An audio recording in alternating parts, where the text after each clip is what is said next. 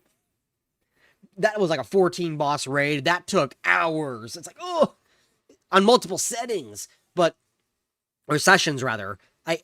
Too long. But like 1 to 3 bosses, and if it's like a quick 1 boss romp, fine, but it needs to be on the side. 6 bosses for a starter raid, I think is fine. It's like just enough to kind of have some bosses, but it's not too many. What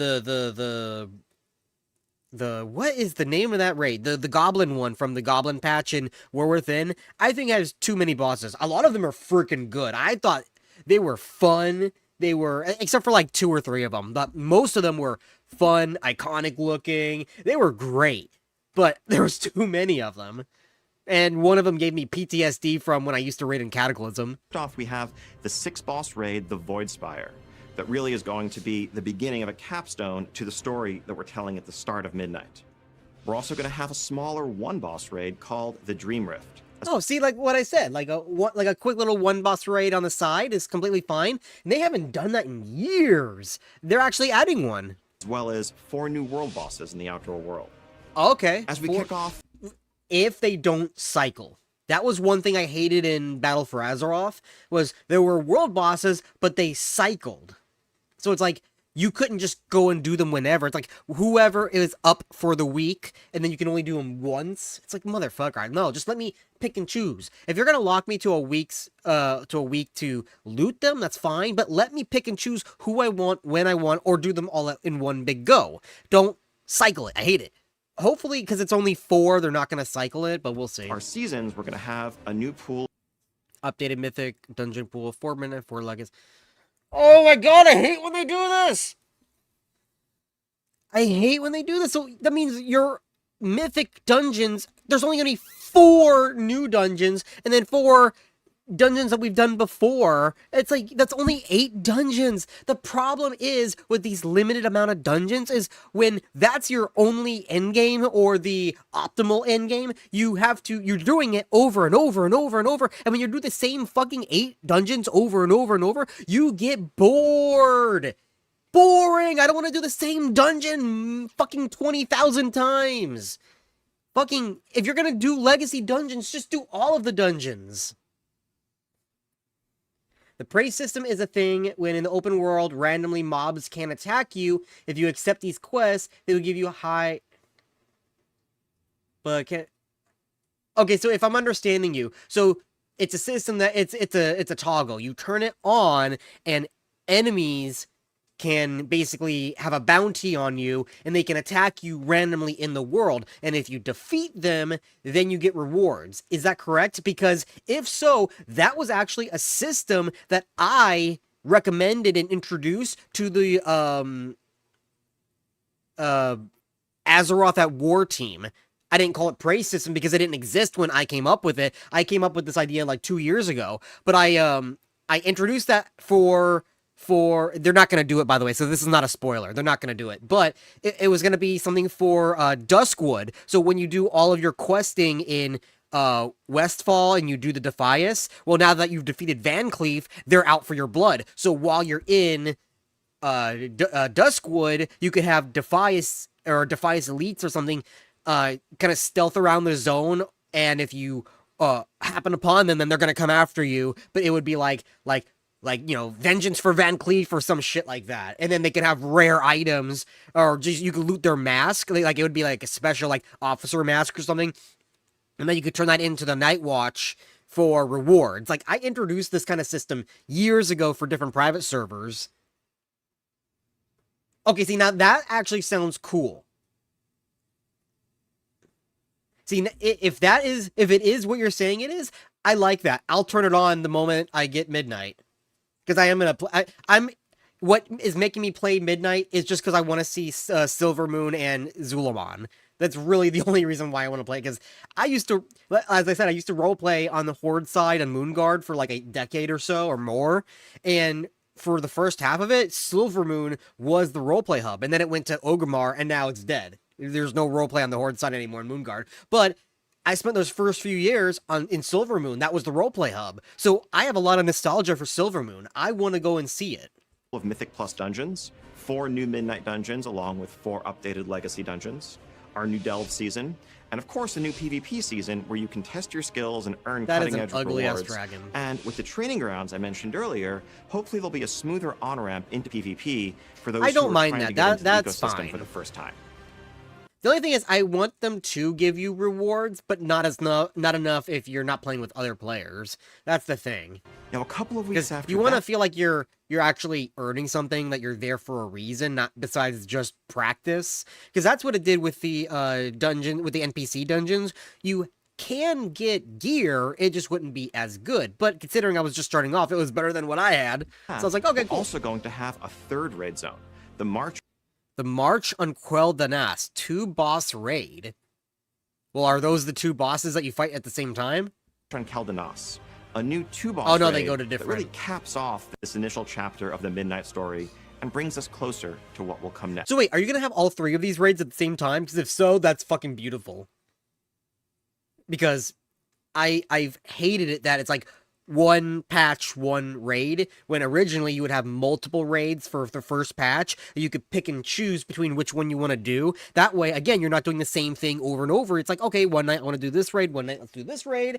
I like doing that back in Cataclysm, back in Wrath of the Lich King, TBC. Vanilla is a kind of, because it's more tiered, but the other earlier expansions did it, and it was good. So hopefully that's what this is, and then it's not like a oh, this will come later on kind of thing. No, give me all 3 raids, that way I can pick and choose what I want to do. The addition of story mode to World of Warcraft has made it so that any player can experience these moments for themselves, and we want to continue to lean in. Oh, so they did add that in. I don't know if they added it in Dragonflight or in War Within, but it was implemented in Dragonflight, so I got to do it when I was playing through it again. But, you know how you're doing the story mode, and then eventually it leads up to a dungeon or leads up to a raid? Now, if you just want to experience it for the story and you're not actually interested in doing the dungeon or raid, you could tell it to do story mode, and it will pop you into the last boss, because that's who is for the story, and then you can fight them kind of like an LFR mode or whatever, but it's just you and like 10 or 9 NPCs. Then you could do the boss fight at like watered down mechanics, but then you beat them in like 2 minutes, and then you get the cutscene and the story, and then you can continue on with the campaign.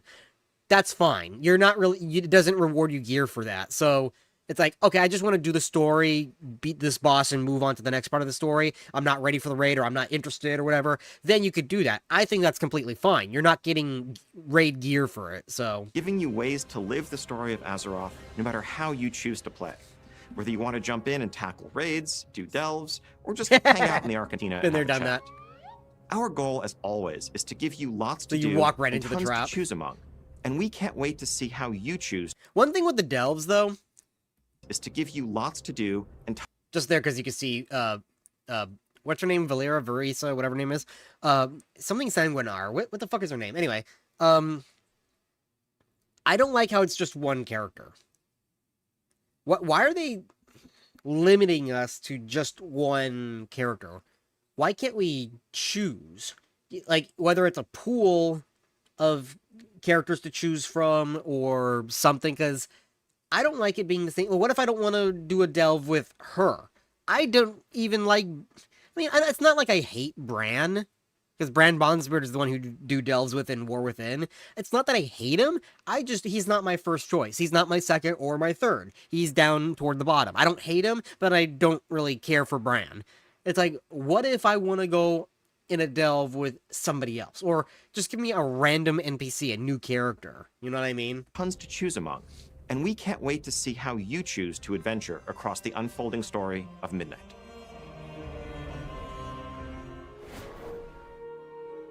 Warhouse. As I said earlier, we have been utterly overwhelmed by your creativity and your ingenuity during housing so far, and of course, by your feedback. You know what? As I'm gonna Holly cross out said, Girl we Boss want on you here to because we're help us getting build this feature whatever her name together. is, Sanguinar. We want to hear more of what you're interested in, I'm cheating a little more bit, of what's working and what's not working, and your feedback is directly informing the decisions we make. You've How much already longer seen is this? some quality of life I think a little bit improvements more. go live over the last couple of months, but we're keeping a close eye on housing to continually improve the feature from every angle. Whether Can we're we talking actually about update economy the outside adjustments, now? Because right UI now I updates, can't or update the all new outside. It's just a fucking functionality. like hut We want for to me. keep finding opportunities to support the creative It's like a expression tiny that little you house, but I invent, know if you like level making up it your easier to float housing your skill house, or for whatever, example. you can get a bigger house. Right off the bat, but there's a still. couple of things we already have in mind. We've heard from many of you that your cozy creation doesn't quite feel complete without the ability for some of your companion pets to wander around it and get into trouble. So we want to offer the ability to place those pets there, as well as showcasing No, you know what would make more it of your complete? Ian, you know what would make it complete? Busty demon servant in a maid outfit. And I'm saying that specifically because that's what RuneScape has. In RuneScape, you can have the servants, and when you get a higher level, you can get a demon butler, but then you can also get the maid or whatever. Like, give me a fucking skimpy incubus or something to be my servant. Go get me drinks. cosmetic collections in general. Like, for example, being able to hitch a couple of your favorite mounts up in your yard outdoors. We're working on delivering that as well. We've also seen and heard that as you're expressing that boundless creativity and maybe making something like, say, a grand piano that you cobble together from a dozen different decor Don't care. pieces, it can be frustrating when you realize that you have your grand creation, but it's not quite in the spot you want it to be in, and you want to move it just a few feet over to the side. Right now, you pretty much have to deconstruct and reconstruct the thing to do that. Well, we want to make it Oh, somebody actually built that from pieces? I thought they were adding a piano. I'm looking at it like, that looks like shit. No, they actually built a piano from little itty bitty pieces. I thought you can only have so many pieces out at a time, though. So so that you can just click and drag, mass select the multiple pieces, and move them over. While we're at it, let's also have the ability to copy and paste. So if you want to have a few of those grand pianos, you can just copy, paste, paste, paste, and there you go. Now, speaking of I don't mind copying that, and that's pasting, fine. we've also heard from many of you that as you're browsing these amazing creative designs that your fellow players are coming up with, you wish that it would be easier to just grab them and import them as a starting point for your own experimentation. Or maybe you've cooked up something that you're really proud of and you want to share it with your friends or the community at large. So we're working on creating import and export codes for okay, now do you guys see what I'm talking about? Of we're losing an expansion for this? The content itself is fine. You know, I have a couple of nitpicks with the housing system, but overall, I think the housing system itself is fine. What I don't like and what I hate is the fact that I think we're losing out on tons of content because of the housing. What they should have done is implemented the system itself years ago, and then every expansion add a little bit more, or every patch add a little bit more, add a little bit more. And instead, they're offloading it all at once right now. That's why the rest of the expansion, just from what they're showing us, looks like it's gonna be empty. It's literally gonna be Cataclysm all over again. They put all of their effort into the revamp of the old world, and then the end game, it was empty. There was nothing to do. So it's literally gonna be like, look at my cozy house, look at the house, look at the decorations, look at the house, look at the decorations. Okay, well, can I fight something? Like, okay, yeah, you got the delves, you got a couple of stuff. It's like, okay, besides the delves, besides your main campaign, it's like, can you? I would actually rather more world content than like, and stuff to do and stuff to earn and stuff to progress than the optional stuff. The optional stuff is good too, but you're offloading to, like, it's not balanced, you know? It's like the Karate Kid thing, you know, walk right side, or no, that wouldn't work. That acronym doesn't work. But what I'm trying to say is balance. Okay, riding a bike, that makes sense. You know, you want to have in the middle, you want to be balanced. If you go too much this way, you fall. Go too much this way, you'll fall. So that's what I'm saying. Have world content. Make it more sandbox world content, because then you can actually get the best of both worlds by doing that one thing. You can have the PvE, you can have the PvP, you can have the progression, you can have the rewards, and also that can integrate into the optional collections and stuff like that. Literally just add stuff in the world to do different things and focus on that, and then the rewards from that, the content from that, can go into one of the two things. That's how you would keep balance. But right now they're offloading everything into transmog, into housing, into optional content that really means nothing for your character in terms of progression. It's just collection. And that's another problem I have with World of Warcraft these days. It's just all cosmetic collections, which are itself fine, but that's all they're worrying about. Every time I see a post on Facebook about, look what we're adding next, look what we're doing next, it's all, look what they're adding to the trader post, which itself is bullshit because it's a fucking battle pass system. But it's like, look at this cosmetic hoodie you can get, look at this cosmetic beachwear you can get, look at this cosmetic, candy cane you can get, look at this cosmetic whatever the fuck you can get. It's like, I don't care. I don't care. There's nothing for me to do in the game. Easy sharing and exchanging of your house designs. Along the way to give you... Oh, my friend tried to pull this one on me. So, when we were having that big 4-hour talk I told you guys about, which, by the way, unfortunately, I lost the fucking footage to that. I'm so fucking pissed. I know what happened, too. I put it accidentally in the Dragonflight folder, so when I did my Dragonflight review, I deleted that folder, not realizing that footage was there, so I lost all that great footage of us talking, because we had really good ideas going off each other. But anyway, what he said at one point was, well, you haven't played in a while, so, you have plenty to do. Yes, right now, I do, because I haven't played in 2 weeks. Expansion and a half, I would say, because I did play Dragonflight, I just didn't finish it. So an expansion and a half. Yes, right now, there is stuff for me to do, but before I quit, I was up to date on everything. As the patches came out, I would do the patches. So I have literally almost, I would say 90 to 99% of everything from every expansion. I even, like, sometimes when I'm not really into the current expansion, I wait until the next one, and then I go back and I do it. That's what I did for Warlords, because even though I did a lot of stuff at the time during Warlords of Draenor, I don't remember if it was Legion or Battle for Azeroth, but during one of those expansions, I went back and I, like, almost 100% in Warlords. I have every single reputation maximum. I bought almost every single, I think I have every single mount except for Blackhand's mount. That's the only one I don't have. But I have the dropped mount from Hellfire Citadel.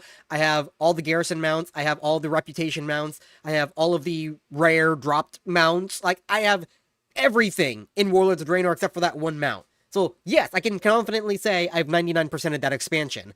I was up to date on everything until I quit, obviously. So, as somebody who is looking to return to your expansion, Ian, let's say I play Midnight. Like, I'm not going to consider War Within right now because I am not finished with that. I'm saying that I've played a lot of it, but I'm not finished. But let's say I start Midnight from day one and I play it as it goes. What is there to keep me playing? Because as of right now, it looks like I can finish everything within a week. I'll give them the benefit of the doubt and I'll say a month. I'll give them that. Let's say it takes a month. Okay, well, considering you're giving us a patch every 6 months, like a major content patch every 6 months, what am I going to do for the next 5 months? That's 5 months of subscription you're not going to be getting. That's how you need to make World of Warcraft. Not by offloading it all in one patch so everybody comes and plays, but then there's nothing to do afterward and then they leave. That's why they keep making these systems that's like the chore system. It's like, oh, well, you have to keep playing in order to keep your progression up. That's why they kept making artifact power and all that stuff, right? They did that for like 3 expansions in a row, and if you missed out on a day, you were behind everyone else, and at that point, it's like, well, why should I keep playing? So it's like, you have to make something that's not that bad, that's not, if you don't play, you're done, you're fucked, but it's like, I'll say, I'll give Legion this, even though I don't like Legion as an expansion, I'll give them that they had a lot of stuff to do, a lot of different stuff to do with different rewards and different gameplay elements. The problem was, it was short term, most of it was short term, so you can actually complete everything to do in Legion in a month. So it's like, I want more long-term. At least with Miss Pandaria, they had it so it's like when you got exalted with one, or not even exalted, I think it was just revered. But it's like, if you get revered or whatever with one thing, then with one reputation, then you unlocked another reputation, because it's like, we don't trust you. But these guys are starting to trust you. Now they do trust you, so we'll trust you now too. Like, you can make that work. There are things that you can do and try to make this work, and even things besides just reputations that can make you want to play, that's not just chores or artifact power. So, yeah, I don't know. Even more freedom in what you can do, you're going to see decor budgets, both for interior and exterior placement, continue to increase. Some of that is the product of things we're learning about technical limits on the system, but also just a design. I mean, that's fine. They're limiting the amount of stuff you can put in your house because of technical issues. I completely understand that. But they're also limiting you by your housing level. So, if you haven't played, what I'm understanding from the limited amount of housing I played was that the more you unlock items, the more you build on your house and stuff like that, you get little experience for your housing level. And then the higher levels you get, the bigger your house can be, the more items you can place and stuff like that. I don't like that. Just let me have all of that from the get-go. You know, I'm certain they're probably going to revert this, because that's what they do with the dragon flying. With the dragon flying, remember when in Dragonflight, when you first got your new dragon flying creature, you started off with shit stats, and then you had to collect all the glyphs around the map to upgrade it, so now you could fly longer, dash farther, stuff like that. They got rid of all of that because people hated it. Now it's just flat level, you get it on any mount, and you just go. So, they might revert that ongoing later. progression We'll as you're see. able to level up your house more and more. That's some of the stuff we're working on, definitely not a complete list, but we're keeping an eye on bigger things for housing as well. Once neighborhood endeavors go live with Midnight Launch, we'll be paying very close attention to just how they liven up your neighborhoods and how you interact with them to determine how best to support the things you want to see from that feature going forward. All of this is just the ground floor for housing in World of Warcraft. This is the foundation of a feature that we want to be a reflection of your life and times in Azeroth, and we're serious about expanding it and improving it alongside you in the years to come. So again, thank you so much for your passion and your feedback so far. Keep telling us what you want from housing, and we will keep listening, and we will keep it coming. Now, it's time If you were listening, you would add a voting thing in game, a voting booth in game. to get into the content updates you can look forward to beyond the launch of Midnight. We have a few things to share today, starting with more specific plans, and then getting a bit more vague as we move later into the year with details to follow. So first, All right, let's see what we got. Launch. 4 zones. The story campaign, fine. Level cap, fine. Heronir, which is the new race, don't give a fuck about them. Literally everywhere I've seen that they keep talking about them, everyone in the comment section is like even on Facebook, where they usually glaze the fucking Blizzard slop, they're like, who the fuck asks for these guys? Like, no one gives a fuck about them. Prey system, I guess fine, we'll see how it is. Delves, fine. 8 dungeons, no. There's gotta be more dungeons. 3 raids. Okay, so it is 3 raids confirmed. That's great. I love it. Good. All right, the half one. Void Assault. So, a little bit of world content there, but we'll see. Prop Hunt. I don't know what the fuck that is. Oh, you know, wait, that was that thing we saw at the beginning. Okay, so they're adding in Gary's mod into the game. That's essentially what it is. It's Gary's mod. All right, another mini patch. Story and quests. Okay. Void Assault Escalation. That could be cool. We'll see. New raid. Oh, so a mid-raid. We're gonna get a mid-raid. Okay, that's good. Turbulent Timeways. Don't give a fuck about that. First major patch. New zone. Okay, we're getting a 5th zone. Well, you know what? They've been doing that. No, wait. You know what? That's just a regular thing now. When I'm thinking new zone, I'm thinking back in the older days. This is a normal thing now. Okay, so new area rather. New raid. Okay, one single new dungeon. It's not dungeons plural, it's dungeons singular. New delves, that's plural. New world boss, okay. More housing and social updates.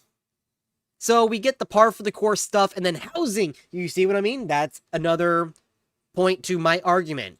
You get the par for the course stuff, and then housing. BlizzCon. And then the next one, Labyrinth. I don't know what that is. What the fuck is Labyrinth gonna be? And then we get another new mid-raid. Okay, they're actually pumping out raids. That's actually fine. New content and systems. Okay. Got a little bit of hope there for the world content, a little bit of hope. And then the next one is story and quests, whatever. Holiday updates, whatever. New standalone mode. Okay. Turbulent Timeways, don't give a fuck. And then Burning Crusade Classic, that's par for the course. Mist of Pandaria, that's regular. Off. Shortly after Midnight's launch, patch 1205 will hit our public test realm. This update finds us in the immediate aftermath of those Season 1 raids, which, would you believe, didn't quite fully resolve the threat that Xal'atath poses to Azeroth. And so we're going to see void assaults begin to pop up across the outdoor world. I mean, that's going to be the same thing as Legion assaults in Legion.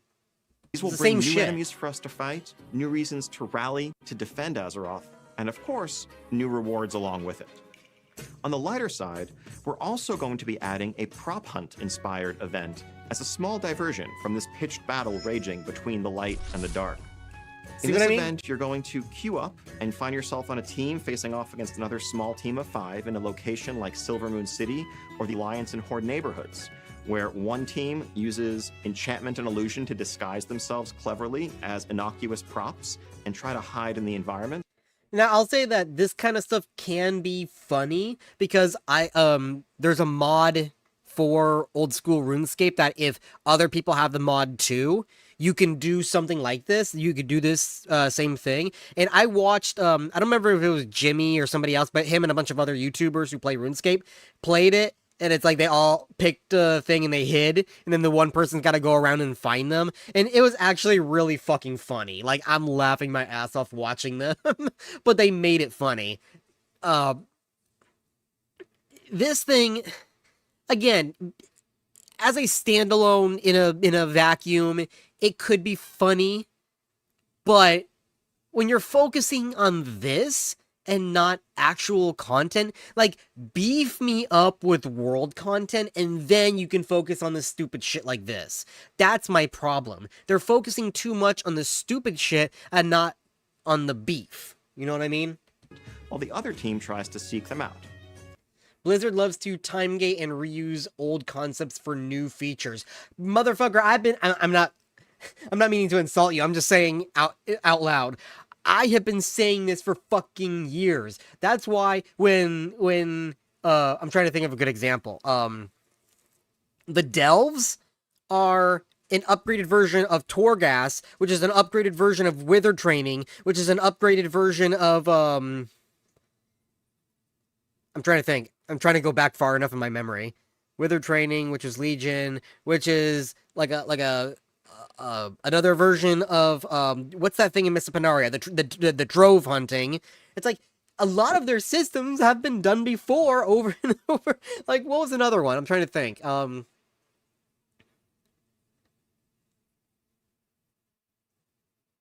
can't think off the top of my head, but it's like I know there was something I saw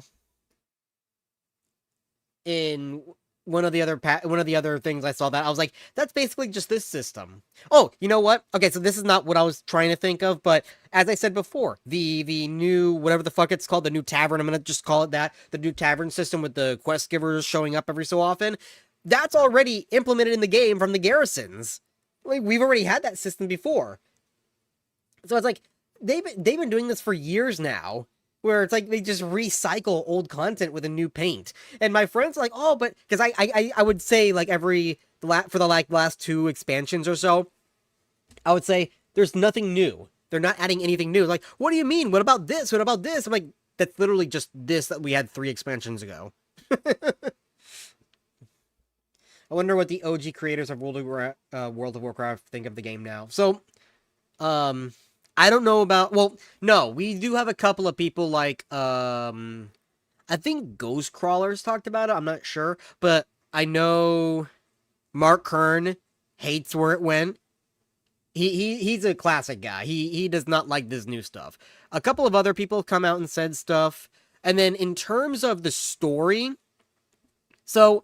I'm going to be reiterating what I heard another YouTuber say, okay? So this is not my words, but I've heard at least 2 other YouTubers, no, 3. I've heard 3 other YouTubers reiterate this, that through the grapevine of just people talking, that apparently when Chris Metzen came back, a lot of people in the story department was pissed off, and you can even see some of his interviews where he doesn't outright say it because he can't for like not political in terms of like government political reasons, but in terms of in company politic reasons that he can't outright say it. But he said like the way he says things about the writing team and how it's doing now,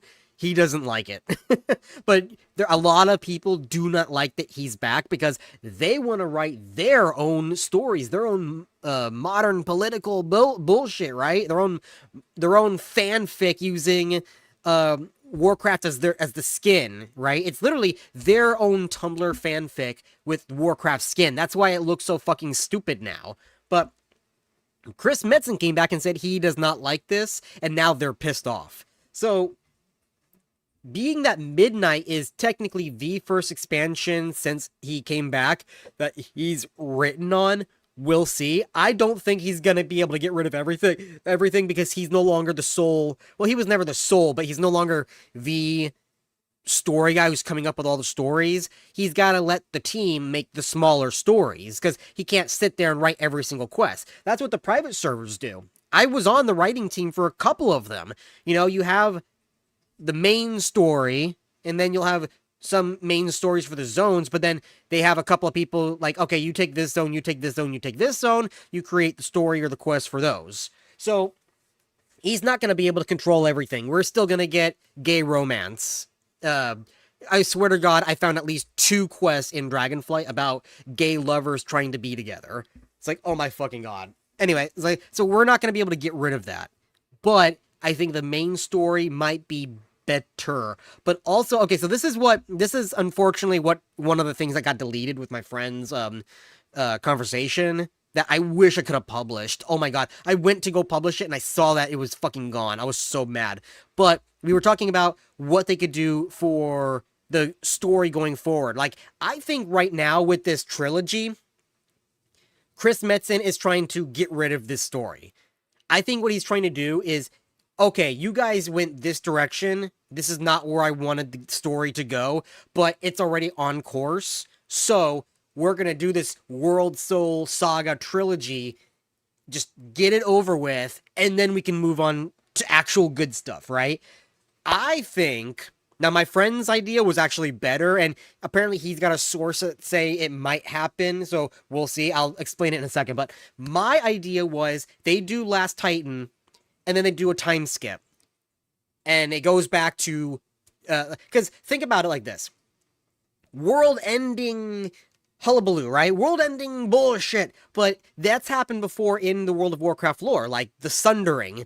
World-ending, the world is literally shattered, all that stuff. But then so much time goes by, and then it gets back to regular, identifiable, boots on the ground, war and story, War of the Sand, or Shifting Sands, or whatever it's called, War of the Three Hammers, back to just war, right? Just boots on the ground, factions, war, stuff like that. So, it has happened in the lore before. We can do it again. Do Last Titan. Do your big world-ending event. And then, time skip.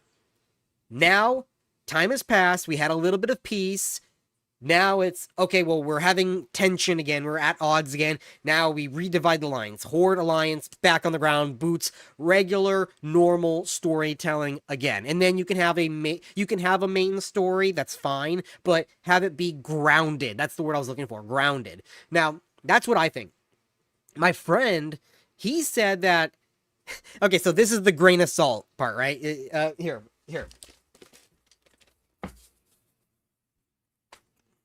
Here's my salt. This is garlic salt too. There's also pepper in it too. It's like salt, pepper, garlic. Anyway, there's the salt. So salt taken. Dog. He says that he heard from somebody who works at Blizzard. Again, there's the salt. That apparently they're looking into bringing back a war chief. And it's going to be an orcish war chief. In fact, the rumor through this grapevine of him knowing a Blizzard employee that the war chief might be Thrall's son.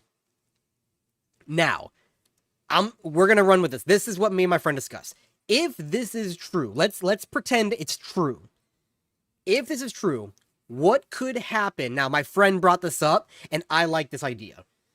Is during the last even maybe during midnight, we see the Army of the Light, right? We saw them in the intro cinematic, the Army of the Light. During the events of Midnight and Last Titan, Army of the Light becomes more evil. We've been expecting that to happen for a while, especially after the Ural stuff when we brought in the Magar orcs. What he thinks will happen is that Turalyon will go crazed. He's gonna be evil, Lightbringer kind of bullshit, right? And at some point, Thrall is going to die.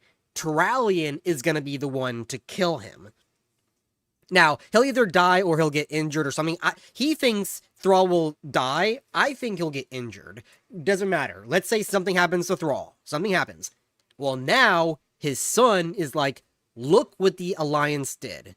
Even though you would have somebody like Anduin try to say like, no, it wasn't the Alliance, it was Turalyon, he was crazed. Doesn't matter. He represented the Alliance. He's a human. He fought for the Alliance. It's the Alliance's fault that my father is dead or injured or whatever. He rallies the Horde. And then, after Last Titan, we go boots on the ground, Horde versus Alliance once again, with our new war chief, whatever his name, he's got a name, I just don't remember it, but Thrall's son, he puts on the armor, he goes in with Doomhammer, and apparently that he's not as in tune with the shaman side, he's more, well, I think he can be, but he chooses not to be, he's more warrior rather than shaman, so he'll go in, like, he will become what Garrosh was supposed to become. The early Cataclysm Garrosh, where he was more old school, war-bound, orcish warlord, but he still had honor. That's what Thrall's son will be. Holy fuck. If that comes true, oh my god. We would be so back if that happened. I pray that it happens. Like, again, grain of salt. I can get the salt shaker back out, but oh my god, that would be amazing. Let me see. Chris Metzen is now a mascot chained to the HR compliance officer. Probably, but they brought him back. If they brought him back, they're desperate. So he's probably chained, but he's got lead. You know what I mean? He's not on a short leash. He's on a leash, but he's on a long leash. Because they brought him back because they need him. They got rid of Denuzer's ass. He's out of here. Denuzer's the one who fucked up the story. I wish they would make an expansion where we all actually fail as heroes. That's another loop I don't like in modern WoW. Bro, I am still under the assumption that we all died to N'Zoth. We wake up and we're like, wait a minute. By the way, according to my friend, they have not officially, but more of they are actively retconning Shadowlands, the expansion. Instead, well, not really the expansion. Warlords of Draenor, I think they're retconning as an expansion. With with Shadowlands, they're making it so we didn't actually go to the Death Realm. Like, it's not death.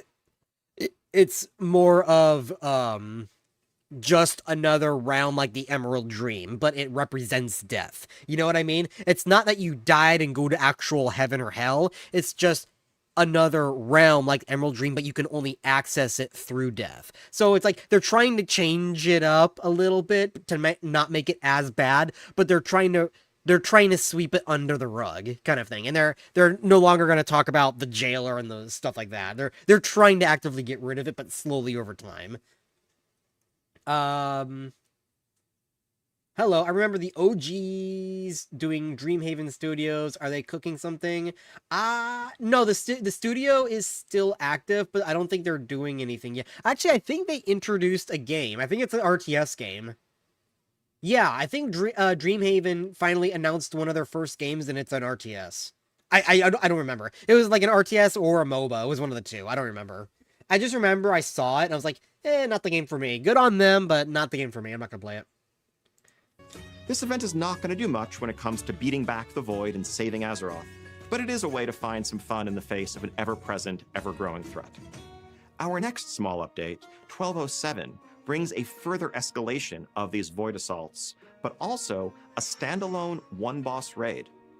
We're excited to get away from the idea of raids being consigned to just these massive twice-a-year updates, and we want to lean more into the flexibility of matching. I mean, that's fine.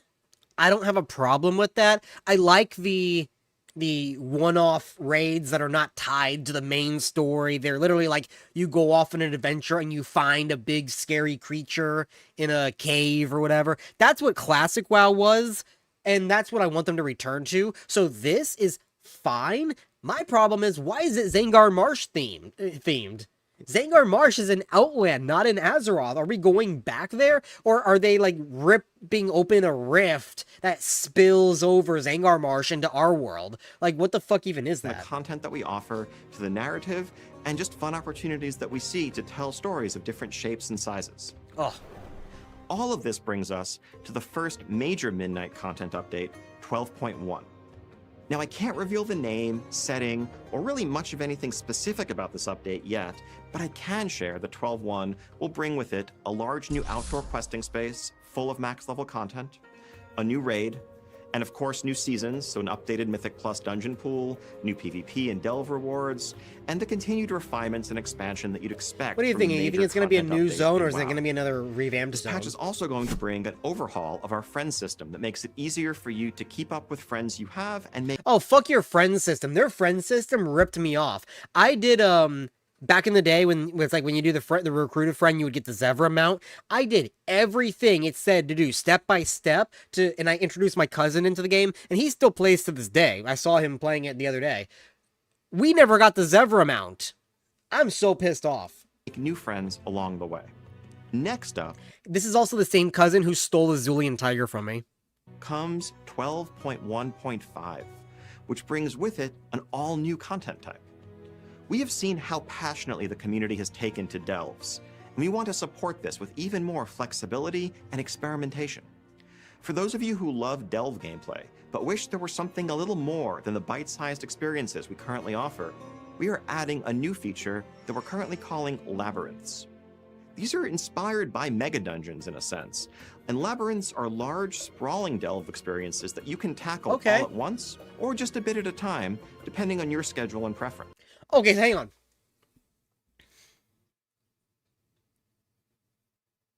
It's withered training. It's withered training, but without the withered. So, you can go and do the whole thing at once, but would take you forever, or you could do a little bit at a time, or maybe it's the more you play it, the better you get, the more items you get to progress further and find more rooms, because that's what Wither training did. You couldn't complete the whole thing on your first go, but the more you trained your Wither, the more items and stuff you got to upgrade, then you could do the whole thing in one go. That's fine. You know, I think what they should do, this is what actually I wanted them to do since they introduced Torghast.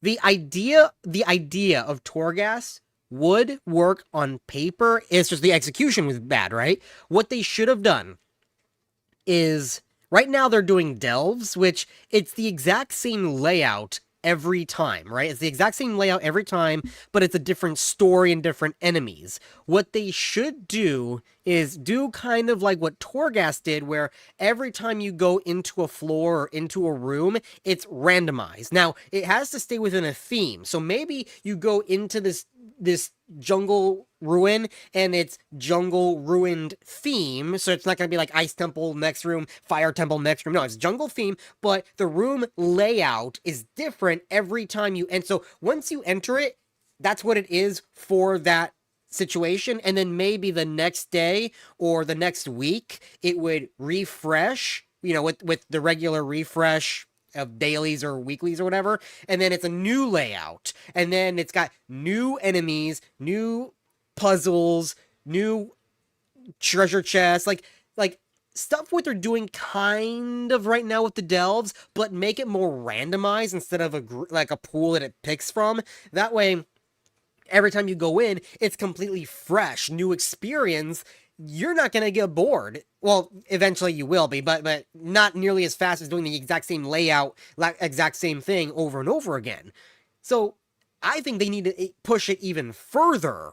And it's not that they cannot do it. They can do it. You want to know how I know they can do it? Because oh fuck, what is the name of that mount? That shadow horse mount that you have to do all those like the hidden things in the world in order to get that mount. I forgot what it's called, but I did that fucking thing, and at one point you have to go into this area. It's like a Mogu vault, and when you go into it, it's personalized for every player. So there's no map online. It's literally your own dungeon. No one else has your dungeon. And I think every time you go into it, it resets. But it's almost like a grid, and you have to find these balls and then go find where to place them. You have to get all 4 of them to win. And it's weird because it's not like a wall, so it's not like you could hit a wall and then you have to go this way. If you go to the wall, it brings you back to this side. So you never know actually where the edge of the map is. And you have to map. I had to get a fucking pen and paper and map it out because there's no guides online. It was crazy. But now that's a little bit more extreme, especially because those rooms were all the same looking, because it was meant to be hard. But if they took that kind of system where it's either not personalized, because then it'd be the same for you over and over again, but if they randomized it again every day or every week, where the layout, like room 2A, room 2C, instead of pretend 3E is not there on the side right there. That doesn't exist. Now, one day you go in and you have 2C there, right? Well, then the next day after it resets, the next week after it resets, now instead of 2E being there, or 2C being there, now it's 3E that's there, right? That's what they need to do. They're going to have a different form and reward structure than you're used to seeing in your delves, but they will keep the core elements of exploring and besting foes alongside your trusty delve companion. Beyond that, and also in 12.15, we are planning another small one-boss raid in this window. Unlike the raid in 1207, which is more of a standalone thing, this raid is going to be a direct continuation of Midnight's narrative, bridging us and setting the stage for the next major update in the following year, which we'll talk about down the line. Later in the year, we also have a new standalone event coming from the same group of mad scientists who brought you game modes like Plunderstorm or Remix. We'll have more to share on this as we get closer to the date, but this is going to be another separate standalone mode that exists alongside the core World of Warcraft loop. And all of this, of course, is going to be accompanied by the steady, fast flow of content that you're used to seeing. Holiday updates, events like Turbulent Timeways, and much more. We want to keep moving at the live service pace you've come to expect. Well, that's going to be my last bonus and that we've continued through the War Within, making sure there's always something new and exciting on the horizon. See, wait, hang on. I like that. The remade Eversong Woods, that looks great. I hope after this expansion, after the Void stuff is over, you can let's say the expansion is over once the expansion's over and you finish that campaign, it changes the skybox so you don't see that anymore, right? And then it's like a normal skybox. That way you can go back to Silvermoon and just have Silvermoon in the world, and you're just walking around because the events of Midnight are over. I would love that. And actually, so I am loving this. I'm probably gonna love Zulaman, except for the music. I already said in the beginning of the stream, I hated the music. I already listened to it this morning. It doesn't sound like troll music at all. But the look of it looks great. I don't care about the other two zones, the Heron Deer and the Void Storm zone. I don't give a fuck. But they also said for Last Titan, we're going back to Northrend. Like, completely revamped Northrend. Oh my god. That's gonna be great. Making sure there's always something new and exciting on the horizon. We got 4 more minutes. Now that's the big stuff we have to share right now. But there's still way more to come in Midnight and in World of Warcraft as a whole, and we can't wait for you to see it.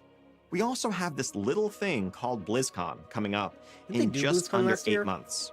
And while I can't say too much today, coming up in just under 8 months.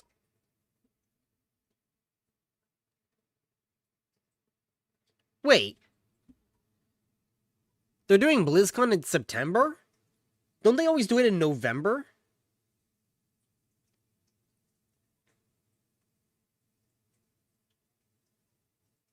Am I crazy? Don't they always do BlizzCon in November? Like at the mid or end of November? Or beginning of November, something like that? I think it's BlizzCon is the beginning of November because their anniversary is at the end. Because World of Warcraft's birthday is my birthday. That's the end of November. So they're bumping it 2 months early. By the way, I think that they're going to announce and showcase because they've been doing BlizzCon like every other year, right? They've been doing like every other year. I think they're probably going to showcase off Last Titan in this BlizzCon because now would be like close to halfway done.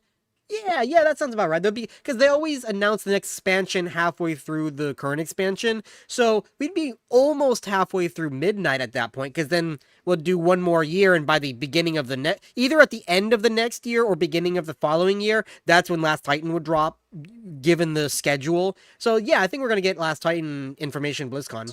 And while yeah, usually November. You got enough time to get a ticket? can't say too much today, but I can say I see. Okay, I even if I wanted to, I can't because I'm going to Dragon Con this year, and already I'm saving up my money to go to that. And okay, here, let me show you this.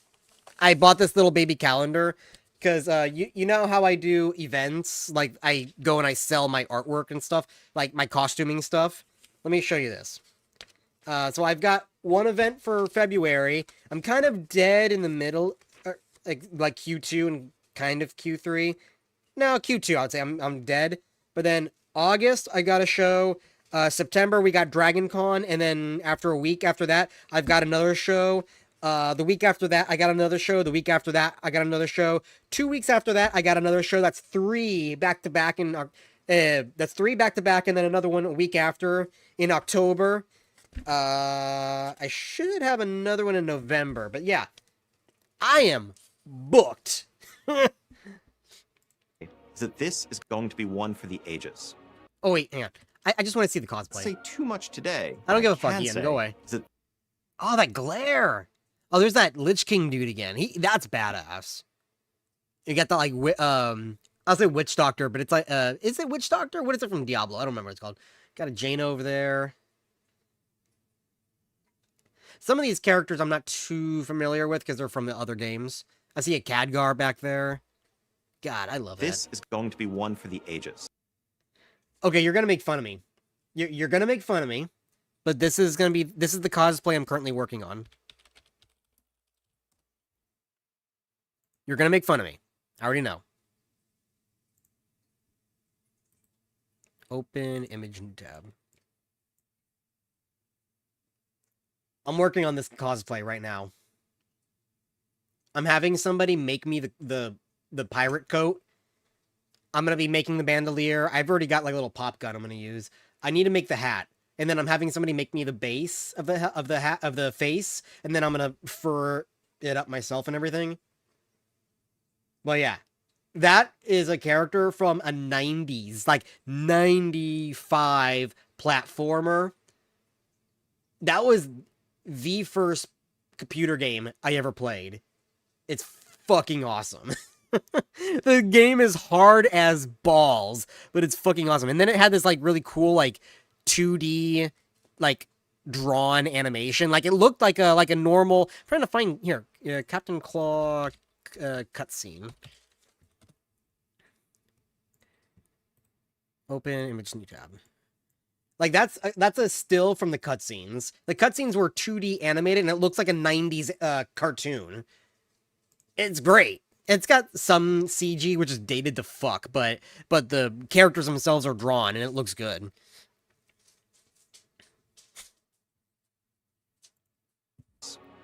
We really hope to see you there and to show you some of how we're thinking about the next 20 years of everything Warcraft. You're not going to want to miss this one. Thank you so much for joining us today. I was looking and at thank you to stills from every that single game. member of this community for being a part of the journey with us. But before we go, however, I just want to share one last thing. We know the Oh, void one and last thing! Valley One more Path thing! are That was dark on my threats, bingo! and that the stakes are high, and the tone of midnight can be dire. But we also never want to forget that Azeroth is, for all of us, home. It's a place of life, shut up. community, family, and friends. This is a world that could warm the heart. Yeah, you stay at hotels for the shows. That's a lot of money for accommodations. Yes and no. It depends on how far away they are and for how long I'm going. Because some of these shows are like for 4 days, right? I get like the show itself is 3 days, but I get there Thursday, and then it's like a half day Friday, and then Saturday, Sunday, and then I go home Sunday. So it depends if they're far away and they're that long. Yes, I stay at hotels. I just write it off my taxes because it's a business expense. But Dragon Con, I'm just going to visit. I'm not vendoring there, but that's still a lot of money just to visit. Let's see. Ancient City, Chinoshi, PropCon. PropCon, I don't think I'm going to be getting a hotel because I think that's in the Orlando Convention Center, which is close. That's like a 30-minute drive, so I don't have to get a hotel for Even that. the Prince of Darkness. But the other places like St. Augustine, Tampa, they're too far for me to drive to and from. Ooh, wait, this is new.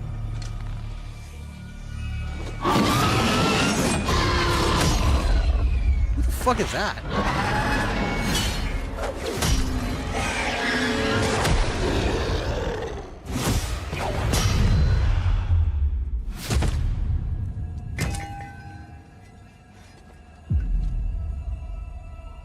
Is that the Lich King crown?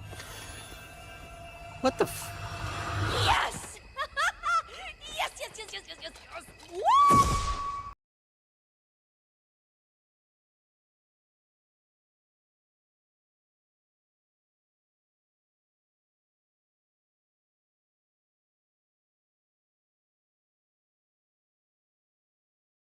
Now you turn it into this, like, I'm gonna call it millennial slop. That's millennial slop. What the fuck is that?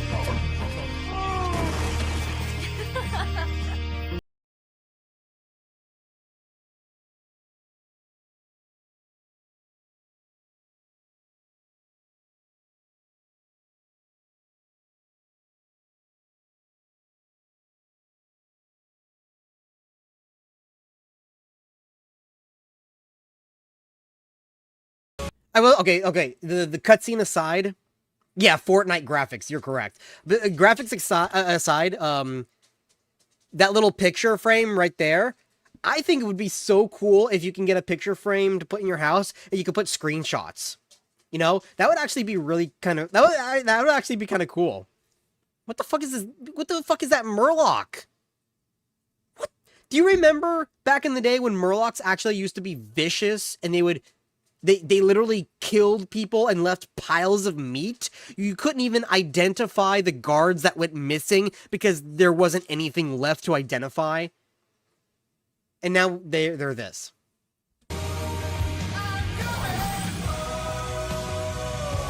I see that Robo T-Rex there. That's from the Goblin raid. That raid, I'm telling you, that raid was actually pretty fucking good.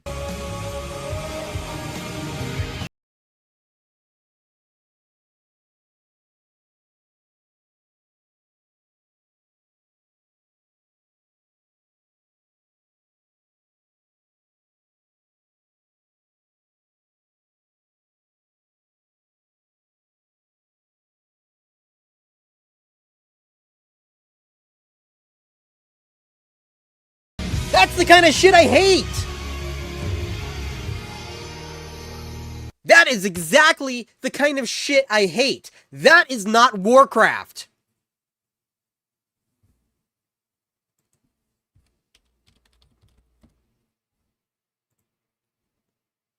That's not what I want.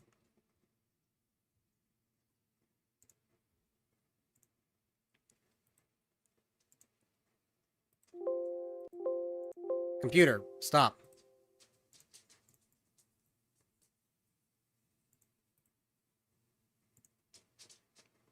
That's Warcraft. That's Warcraft. That's Warcraft.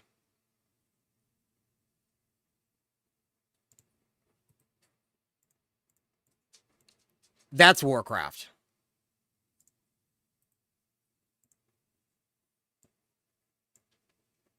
That's Warcraft. Ad blocks. That's Warcraft.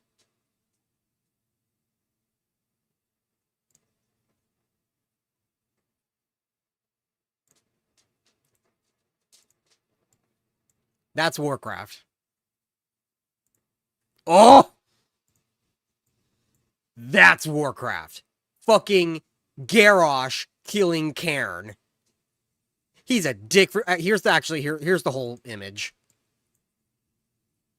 It's blurry, but that's the whole image where you see actual Cairn there in his loincloth. And Garrosh there in his loincloth.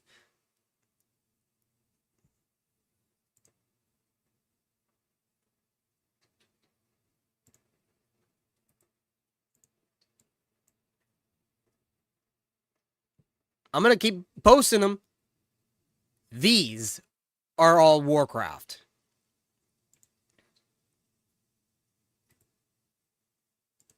Different art style, but that's still Warcraft to me. Different art style, but that's still Warcraft. Even then, okay, watch this. Watch this. Warcraft TGC. Not Hearthstone TGC, which means it wasn't Blizzard employees who made the art. It was fans who sent their art in.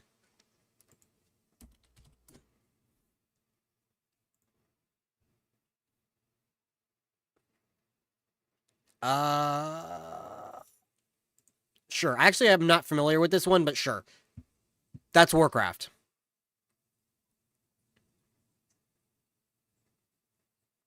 I remember this card. I have this card. That's Warcraft.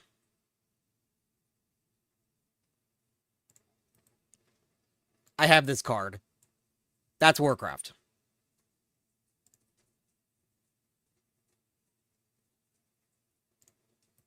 I have this. I think this is a hero card. Looks, it's a fucking furry, obviously, but the art style. You know, I'm showing you the art style here. I think no, that's Blizzard art. That's not fan art. This bit blurry, but that's Warcraft. Again, the TGC are all fan arts. They literally, they draw art and send it in to be published as cards for the TGC. Hearthstone is all in-company artists. So you will have a wide range of art styles, but they all... Okay, I'm not going to say wide range, but there is a range of art styles, and they all look and feel like Warcraft.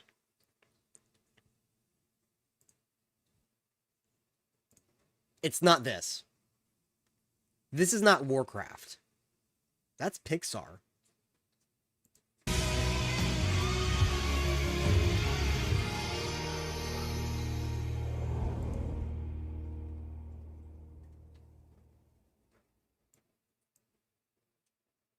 There, we'll end on that. I remember... Let me... Actually... Go away. Where's my picture? No! I've got that up because I'm doing a commission. I'm making that for somebody. Where'd the picture go? There it is. We'll end on that. Let's see how my bingo sheet did.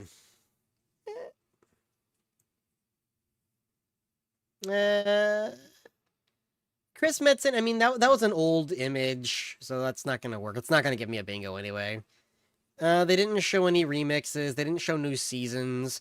They skimped out on Classic Plus, because I'm pretty sure that's probably what it was. They didn't really show a new game.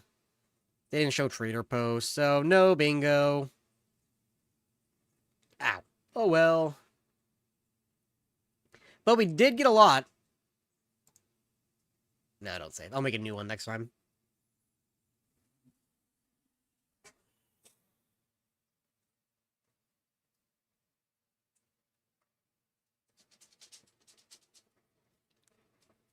Yeah, I don't know. I'm still gonna play Midnight because there's some things that they showed that look good. All right, there's some things like I'm interested to see the prey system. I want to see Silvermoon. I want to see Zulaman. The multiple raids, that looks good. And even though it's gonna be later on, that labyrinth thing, that actually looks pretty cool. Oh my god. That's all my acid reflux from the Taco Bell. But there are some things about it that give me... I'm not going to say it's going to be a good expansion. I don't think it's going to be a good expansion. But I'm feeling a little bit more out of it than I did seeing War Within. Like, when they were introducing War Within and showcasing it off, I didn't feel anything. That's why I didn't buy the game. I didn't buy it. I didn't play it until now. But this one, there's at least a little bit of something. I'm at least feeling something. It's not a lot, but I want to see, is it going to be good? I don't know. So, but it's mostly just Silvermoon, Zulaman, and it's like, okay, the prey system sounds cool. I'll check out that tavern system. I don't really think it's going to be much of anything, but whatever.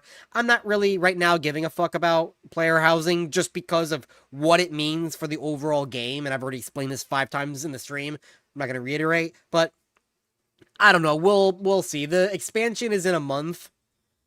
I still need to finish War Within. I have to do the last raid.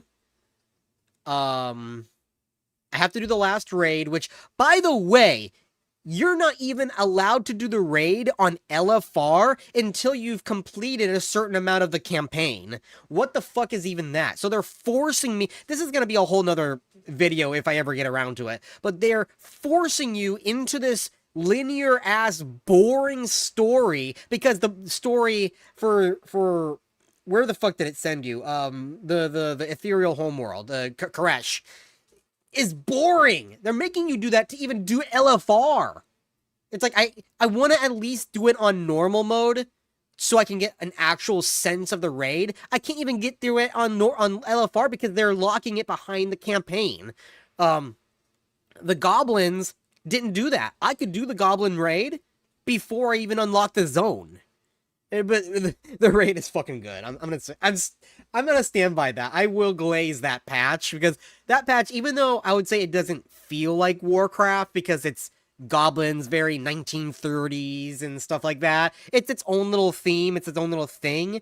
But for what it is, I have a lot of fun with it. It was good. I love just the goblin hijinks. You go into the raid and then halfway through you're in the is it Gaslow? No, Gallywick's hotel or whatever. And you got the casino, and you got that ogre with like the with like the shotgun and he's got the sunglasses he's shooting. Like it was just fun. It was great. The first raid was bad. Oh, that first raid, that Anchorage.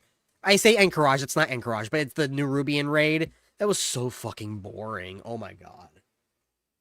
But yeah, I'll write my review eventually once I actually finish the expansion. It's that cat throwing up meme. Save it for BlizzCon. Save what for BlizzCon? There's a stream delay, so I don't know what you're talking about. What save what for BlizzCon? Oh wait, you mean my money? Is that what you're talking about? My money? Because that's what you were talking about earlier. I'm not paying fucking $400 in tickets in plane tickets to get there, spending how the fuck much no in hotel money, and then how the fuck much no for BlizzCon. Fuck no. The only reason I would go is if my mom paid for it. Hey mom, I know I'm 32, but can you pay for me to go on vacation? Actually, if I asked her, I wouldn't, because I don't like doing that kind of stuff, but if I asked her, she would pay for me to go. Because, like, I live on ramen, but my mom is fucking rich. BlizzCon needs you. Do you want to be on stream?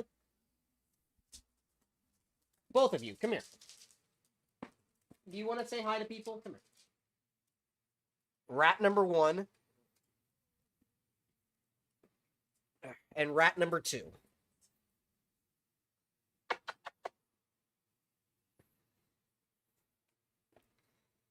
We will sponsor you.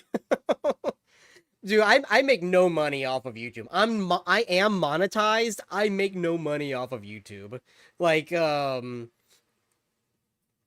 even my better videos that get a couple thousand views, few thousand views, I'll maybe make like $2 off of it. Like, YouTube ad revenue is shit. You don't make anything unless you get a couple 100,000, and that's at that point still pocket change. You need like millions of views to even get anywhere. Like no, like you have to have a lot of views, a lot of subscribers.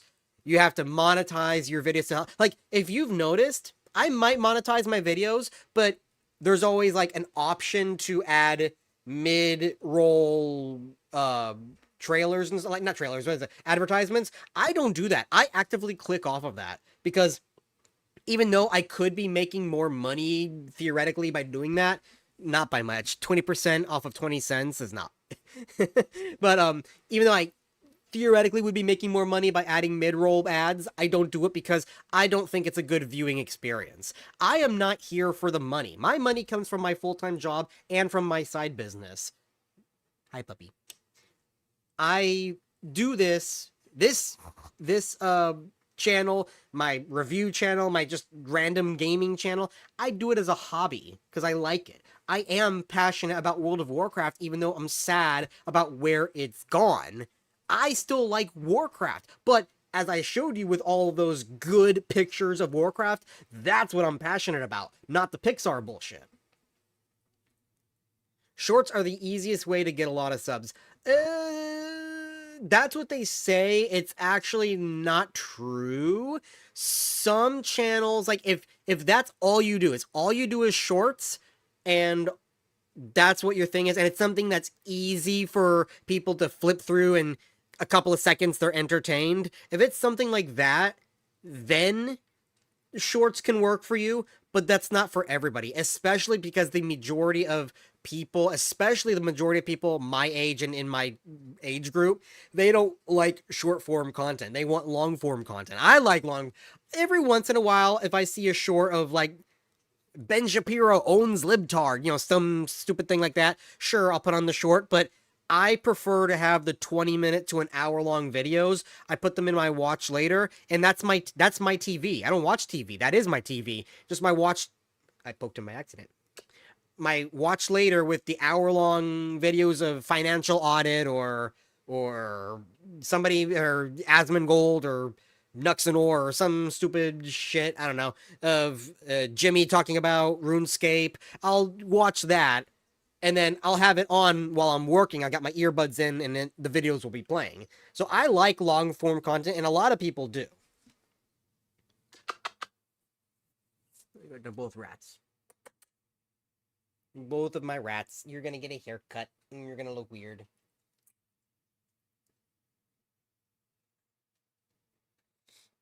So it's like, I've tried posting shorts, and sometimes I can get a good amount of views for what I am on them, but they're not the best thing, and in fact, they can stagnate your channel. Actually, I heard from other like, not personally, this is like somebody was talking during their stream and explaining it to people watching, but according to at least 2 people that I've watched, if your YouTube is mostly videos, if you do more streaming, it can actually hurt you in the algorithm.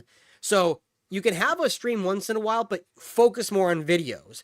And it's the same with the opposite. If you do mostly streams and then do a video, it can hurt you in the algorithm. Like, the algorithm likes consistency. Even if you post once a month, that's still consistent with what you're doing because you're on that schedule. It likes it to be on the same topic. It likes it to be on the same kind of upload schedule. Like, it likes consistency. If you change it up, the algorithm fucks you.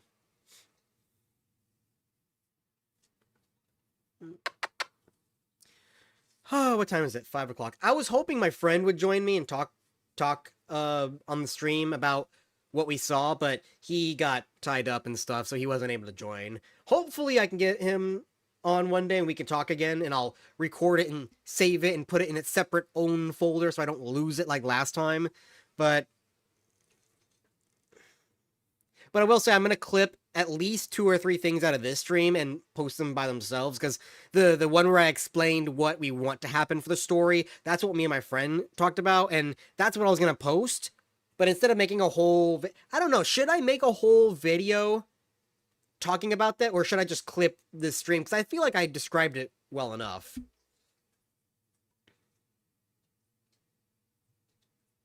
WoW Classic dot plus.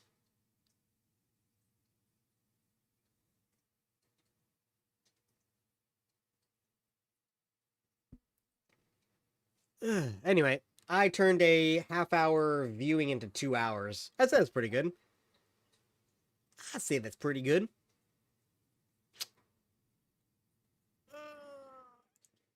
I could, where is it? I could play retail right now, or I could just go play Hightail. I stopped playing retail because I started playing Hightail. Hightail is so much better. It's not finished. That's the only thing about Hytale. It's a 3-year-old build and it's not finished. But for what it is, it's fun.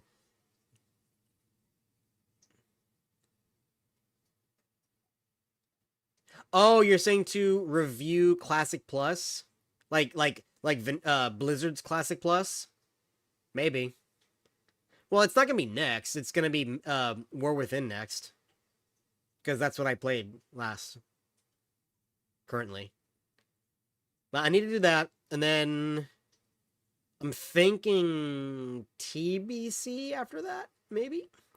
I'm definitely going to do like a first impressions of Midnight. It's not going to be a full review because I can't do that until the expansion's over, but I can do a first impression.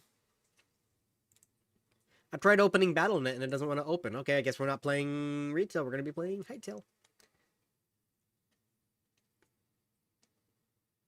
It's a site?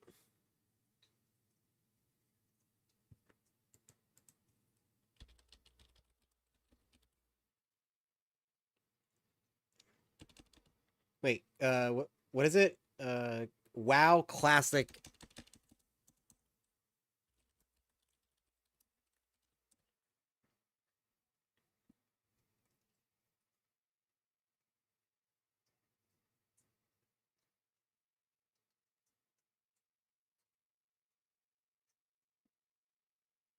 I'm seeing a lot of things saying Classic Plus Project. Is that what you're talking about?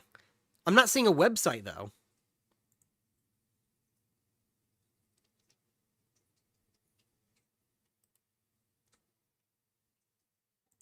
Hang on.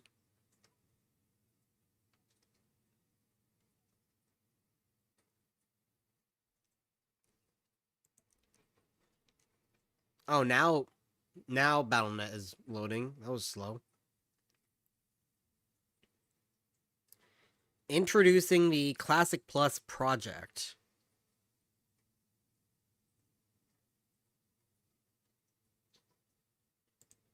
Fuck off, Wowhead.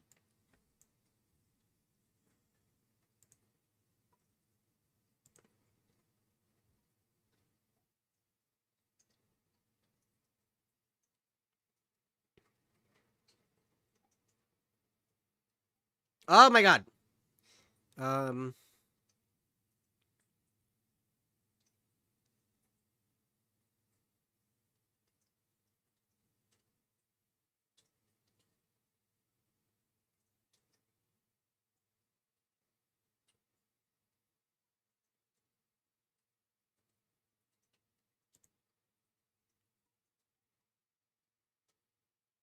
Alright, so here's a link that'll take us. Okay, what is Classic Plus? We built this website to ask you exactly that. Our team, led by Jordy and Only Black Smoke, wants to help us all better understand the community's vision for an ever-evolving World of Warcraft Classic Plus experience and give your thoughts on our in-depth surveys.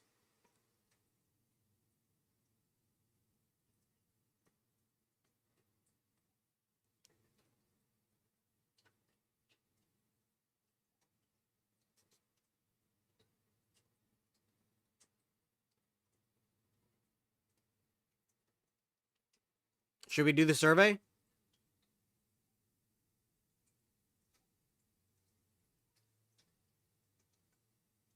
Is that what's his face? Only Black Smoke. His picture looks like Taliesin. Doesn't it? It might not be. It looks like him. What the fuck? Battle.net. Oh my god, now you made me click Gemini. Oh my god. Go ahead. Start intro survey. We'll ask some basic demographic questions. Better who you are. It better not be like, wait, log in with Discord? What the f... Hang on. Just in case it shows info. It doesn't. I'm just in case. Once I get into the thing, I'll switch back.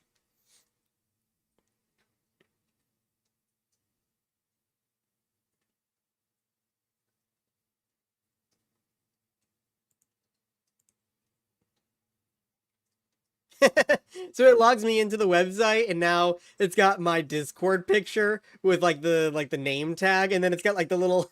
Let me see. Look. Oh, I can't zoom in anymore. You see at the top right there, it's got my name with my Discord picture. Hang on. Wait, where's no, where'd it go? No, where'd it go?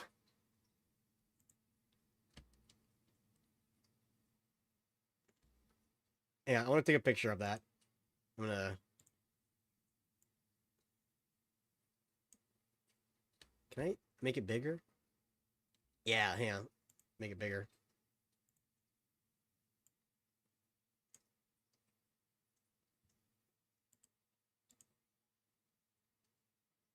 I'm saving that. I like that. That's funny. Okay. Survey. Okay, I thought it was going to be like, are you white? Are you Christian? It's like, what does this have to do with anything? Okay, survey. Which faction do you usually play on? For the Horde. Which race would you consider your main? Feel free to pick multiple. Okay, I'm going to pick 2. Orc and Tauren. Because those are the only 2 good ones. I mean, I like Troll, but they're not a main. What class do you consider your main? Hunter, always. Always and forever. How old are you? 70 plus. No. 31 to 36. How often do you play each week? Well, that's varied, because it used to be 40 hours a week. Easily. That's what it used to be. For over a decade. Now, probably a few hours a week. Like, I'll hop on different private servers, and I'll play off stream, or I'll play with my friend. Sometimes I'll go a week without playing, just because I'm doing other stuff. It's just varied now. And it's not because I'm too busy, like all these fucking people. It's just like, well, now I've kind of gotten out of my addiction, so I'm more free to do other stuff, when I used to not do other stuff because I only wanted to play WoW. That's my thing. It can be I'm too busy, but most of the time it's I want to do other stuff because now I don't have that need, that addiction. And for a while, that addiction, when I quit WoW, I went to Conan Exiles, and I was addicted to that for a good year or two, and then I finally got out of that. What is your experience with the various iterations of Classic? I'll say OG. Oh, check that all that apply. Okay, so I'm not 2004, I'm 2005, but that's still OG. Let's see. I have played vanilla, so I'm not that. Private servers, yes. Classic relaunch, yes. I didn't play Mastery, I didn't play Discovery, I didn't play Classic Anniversary. So that's the only three. What role do you usually play? Well, because I'm Hunter, DPS, but I have played a... Oh, look at that! As you click... Oh, you can't see it. Hang on.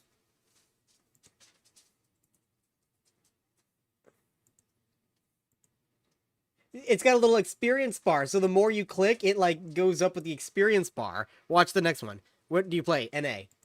Pink. I get experience. That's fun. I like that.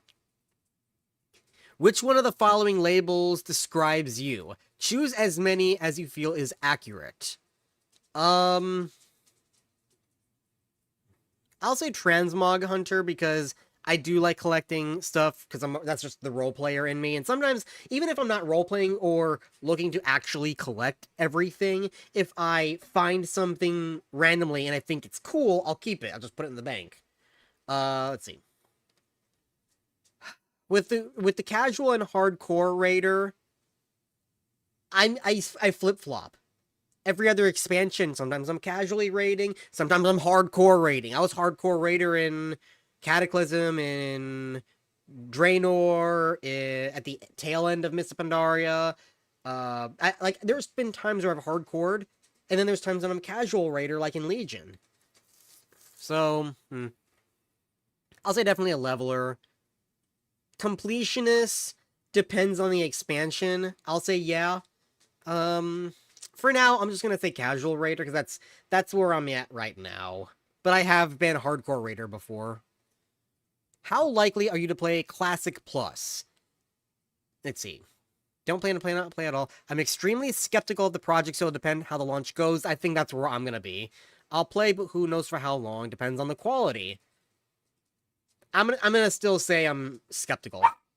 Because it's Blizzard we're talking about. Would you pay a box fee?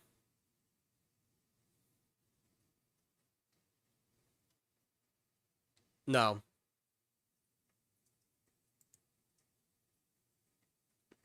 No. Subscription. If it was box fee and nothing else, sure.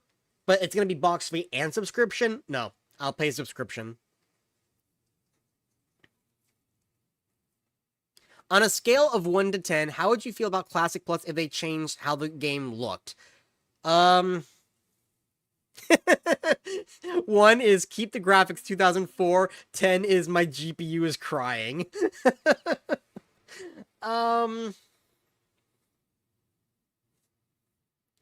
So, the reason why I'm hesitating is because I'm not a hardcore classic graphics kind of person.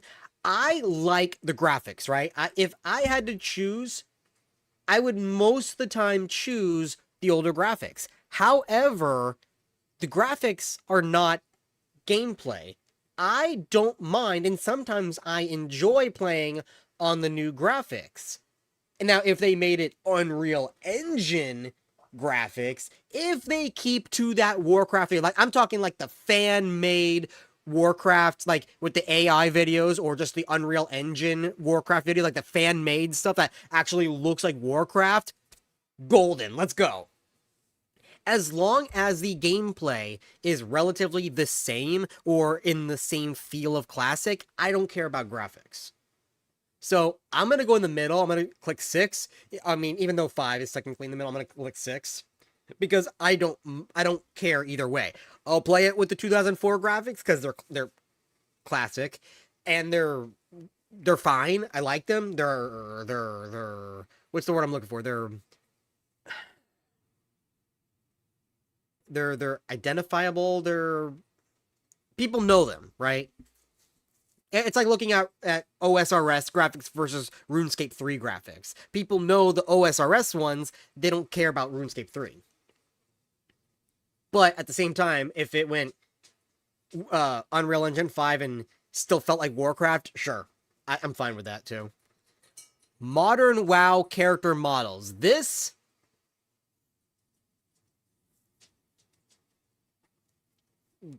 Again, if they overhauled them completely, Unreal Engine, overhaul, but the look and the feel were there, sure. I don't like the retail models because they tried to make it feel like the old ones, but they're not. They're too bouncy. The animations are too bouncy. The old ones look fine, but the new ones look goofy. So that's where I'm at. I don't like the retail modern ones. I like the old ones, but if they overhaul them and make them look good and feel good, fine. But for right now, I'll say don't touch the models.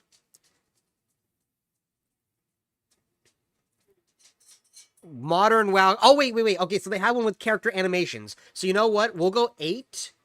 Update the look of the model, but keep the animations. The animations of the classic models are fine. They're great.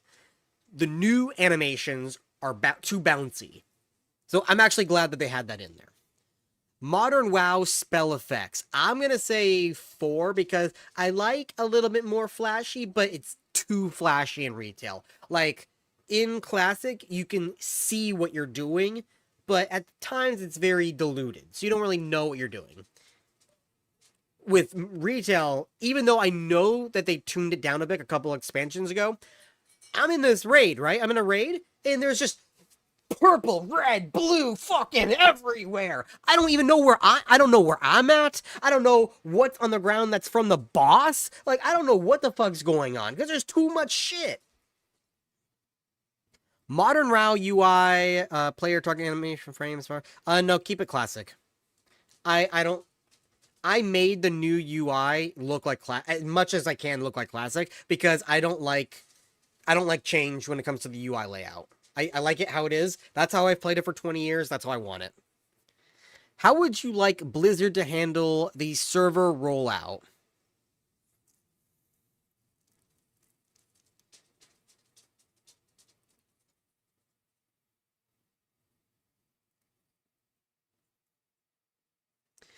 That's interesting. A bunch of smaller servers, a condensed server list. I don't know how that plays because I didn't play Season of Discovery. Mega servers, that sounds interesting. Only one mega server PvP. And but it's opt-in, so you can have war mode on basically.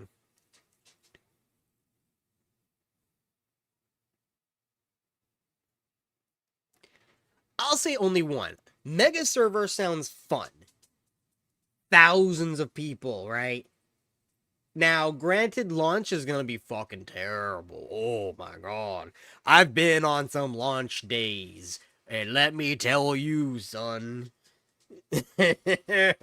But once you get past that launch, that'd be fucking fun. Thousands of people everywhere. tons of people to just hang out with, but I want the opt-in, opt-out, because sometimes I want a PvP, sometimes I don't want a PvP. I like PvP, but there's times where I just want to relax. So I like the opt-in, opt-out.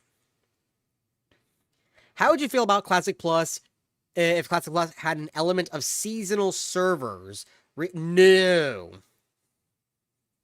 Don't reset the servers. No. The only reason why... Okay, so there's the whole thing about fresh. We gotta play fresh. There's a whole thing about fresh, right? That's the meme. The reason why it started, and I think the reason why it continues, is because at some point in whatever server you're playing on, whether it's a private server or classic or whatever, the reason why is because it's not because of, oh, well, I just started and everyone else is over there, I'll never catch up. In classic, that doesn't matter because playing the game is the game. It's only in retail where the last patch is the game and the rest of the game is irrelevant. So it doesn't matter with classic on that standpoint. Why people wanted fresh is because of bots, gold manipulation, Chinese gold farmers, all that kind of stuff. So it was mostly economy based. So the economy would be so out of whack that people would want to fresh restart to get rid of all of that inflation and have a fresh start at the economy. Now, you could say it's also, well, a lot of people got to Naxxramas, and that's it. There's nothing more to do. If we had a fresh start, then we could play again. Just make a new character, motherfucker. But also, if it's Classic Plus, there would be new content added every so often. So that is, that argument is invalid. The only thing that makes it valid for fresh servers is the economy. If Blizzard actually focused on getting rid of gold farmers, gold bots, and I would say an acceptable change would be implementing the new auction house system, then we do not need resets. How would you feel about layers in Classic Plus? What were layers again? Oh, that's when that was the phasing bullshit. I would say for launch, if it's gonna go mega server, right? If it's the mega server that I picked for launch, that would be the only way people could even play is if they did that. But after, let's say, a week, get rid of it. No layers. Only for launch would it be acceptable just to get people going and playing, so you don't have 1,000 people standing on top of Sarkath or Hogger. So I'll say layer. No, I'm gonna say no opinion. That's my answer. Is no opinion. Right. Next is in-game system. Hang on one second. My dog wants water.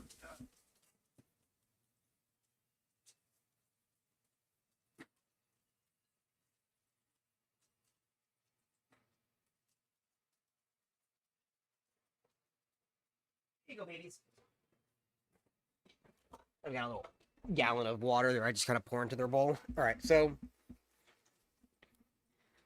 should the size of raids be reduced from 40?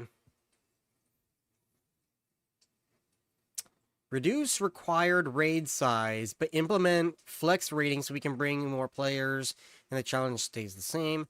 Reduce the required raid size to 20.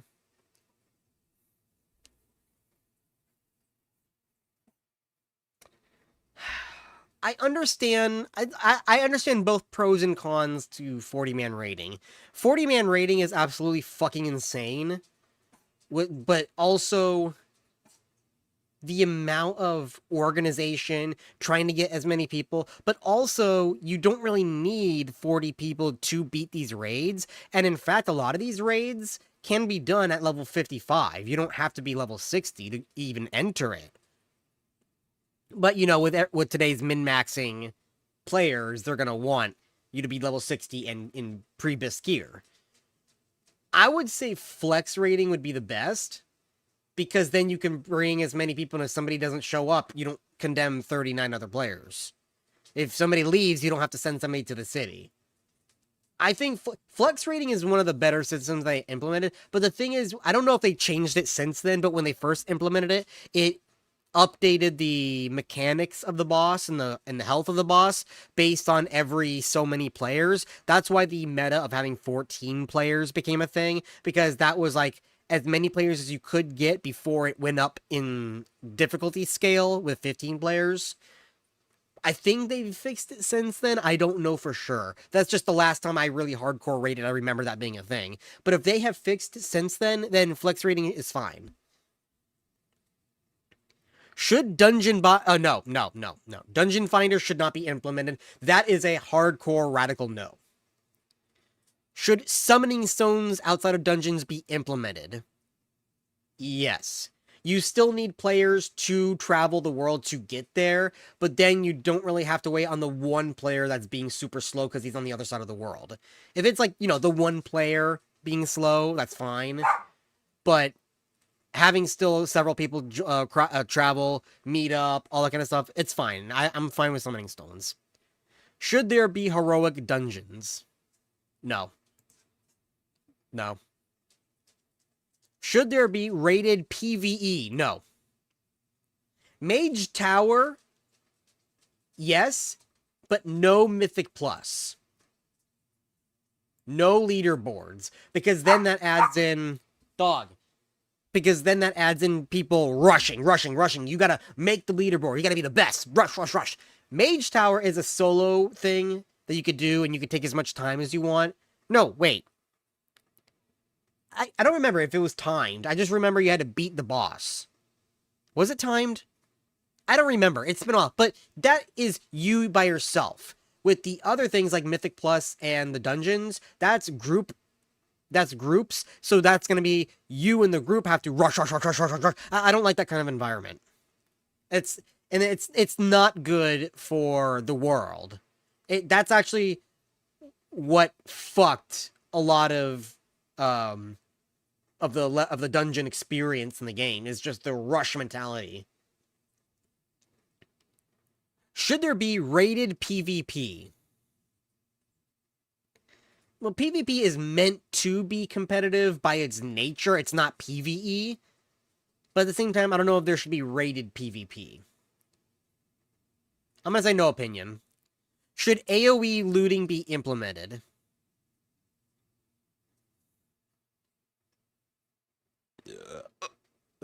I'm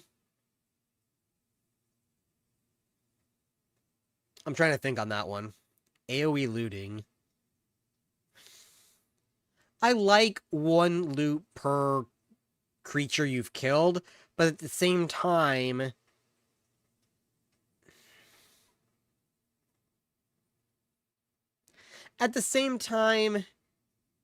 in Classic, you're not going to be pulling an entire room of people and then looting them quickly and going to the next room unless you're a mage.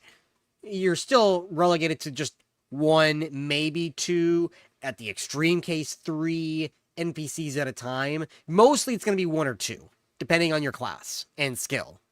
So, I'll say yes, because I don't think it's that harmful. It's really only harmful if you're killing an entire room, looting real quick, and keep going, because then it helps bots with gaining a bunch of gold quicker.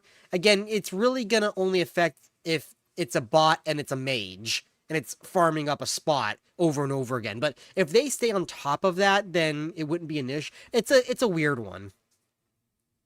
What features of world buffs do you want to... No world buffs. World buffs don't belong in raids. I'll say that. Check all that apply. Okay.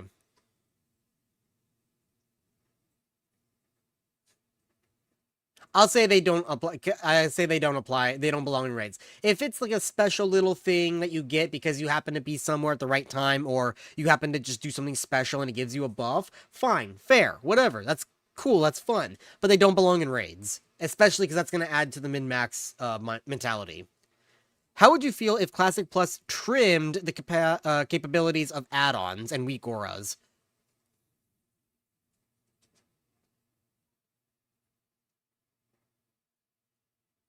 Get rid of them. No add-ons. No add-ons at all. Should mount level requirements be lowered?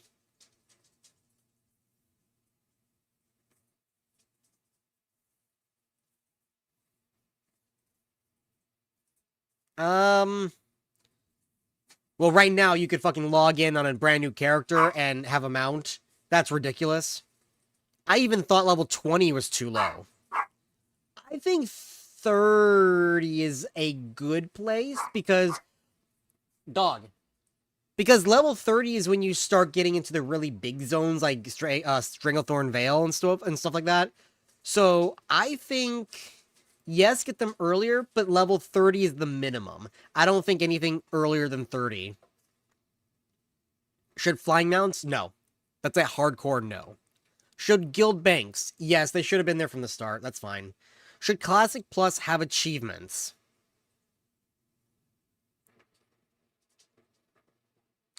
This is another fence-sitting one. Stop. On one case, I don't mind achievements. But on the second case, it leads to a lot of people saying, you cannot come into this dungeon or raid unless you've already done it. Show me your achievement, you've already done it. So then that's going to gate a lot of people from being able to go into dungeons and raids.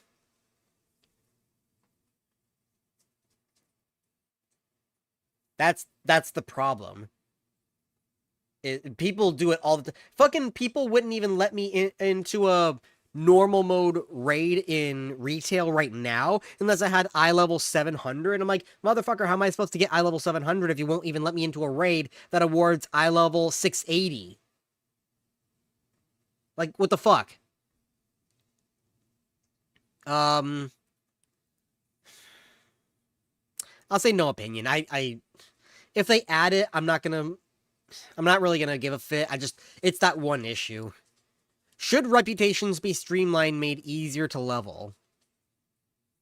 In terms of classic WoW, yes. I think they should make it more like TBC. That's my opinion. Don't add tabards. That is the worst way to level. Adding more things to do to award reps like TBC and Miss Pandaria did, that's the way to go. How do you feel about adding transmog?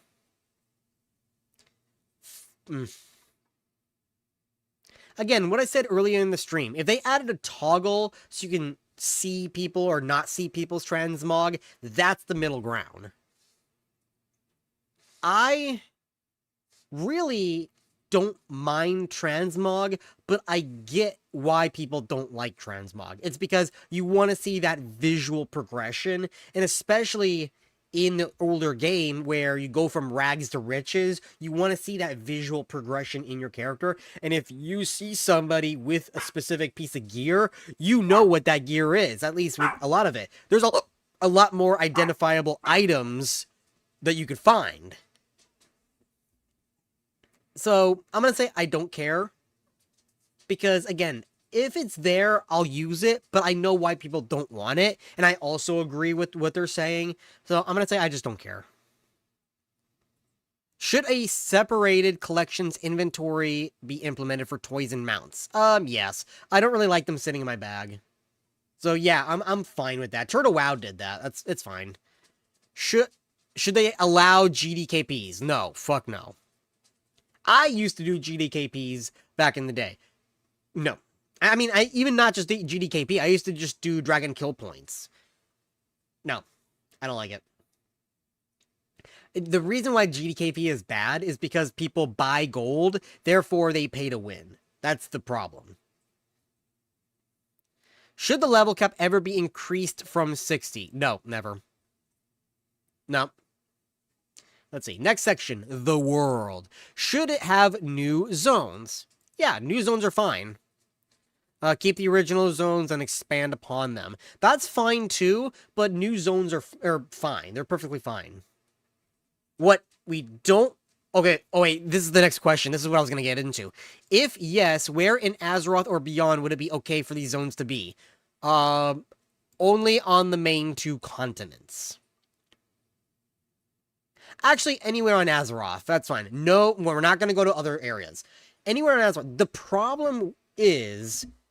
This is unfortunately started in TBC, but as they went to new zones, because they were higher level, offered better items, better gear, stuff like that, they became the only zones people would play. And then it became the theme of the rest of the world doesn't matter. You only level up and go to new zone, and new zone is the only place in the game you go. That was a problem that started in TBC. It wasn't as bad in TBC because people still played in the world to level up, and even a little bit in Wrath, but towards, I mean, not so much in Cataclysm because they kind of did in-world zones for that one, but definitely by Mists of Pandaria, no one was in the old world. No one gave a fuck about the old world. It was just Pandaria. It was just Draenor. It was just Broken Isles. It's just, that's how it was. So you can have new zones, and they can be anywhere in Azeroth. Fucking add Telebim, add the Dragon Isles, because they're technically on the map in vanilla. Zandalar, that's on the map. You add those zones, that's fine, but don't make them be endgame only zones. You can have endgames only zones, but don't make it like that's the only place you want to be. That's what I'm trying to say. Should a new continent be added? I would only say yes if they added Northrend and kept it Warcraft 3-ish. You know what I mean? That's the only time I would say yes. Any other continent? No. I'm going to say no just because I know that they're not going to do that. Should leveling be sped up?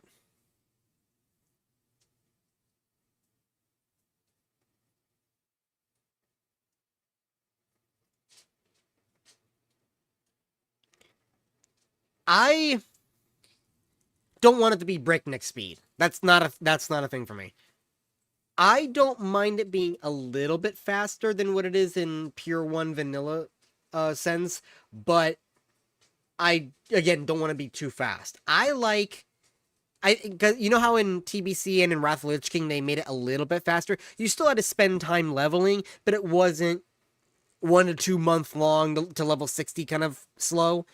It took maybe like a few weeks or maybe a month if you're slower, instead of 2 months if you're slower, you know what I mean, or 3 months.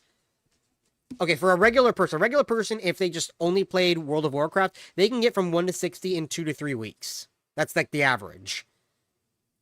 I would say 1.5 weeks at going normal speed, playing normal time should be where you're at. You know what I mean? Like, make it like a 20 to 30% increase.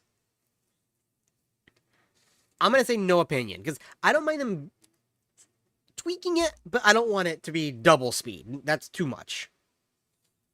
Should there be more class-specific quests? Yes, that's completely fine. Should there be more epic quest lines like Rockdalar? Yes! Rockdalar is awesome. Which of the following best describes on how you like to see changes in Classic Plus to old raids? Let's see, I prefer the old raids exactly how they were. Easy.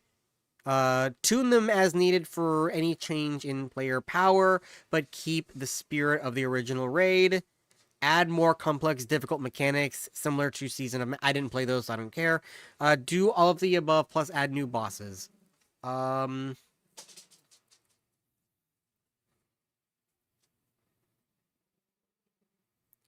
Keep them as they were, because Molten Core is supposed to be an easy raid. It's the introductory raid. And then as they went up in the tier, they got harder. That's how it should be. Gus, stop growling. Let's see. Should there be new raids?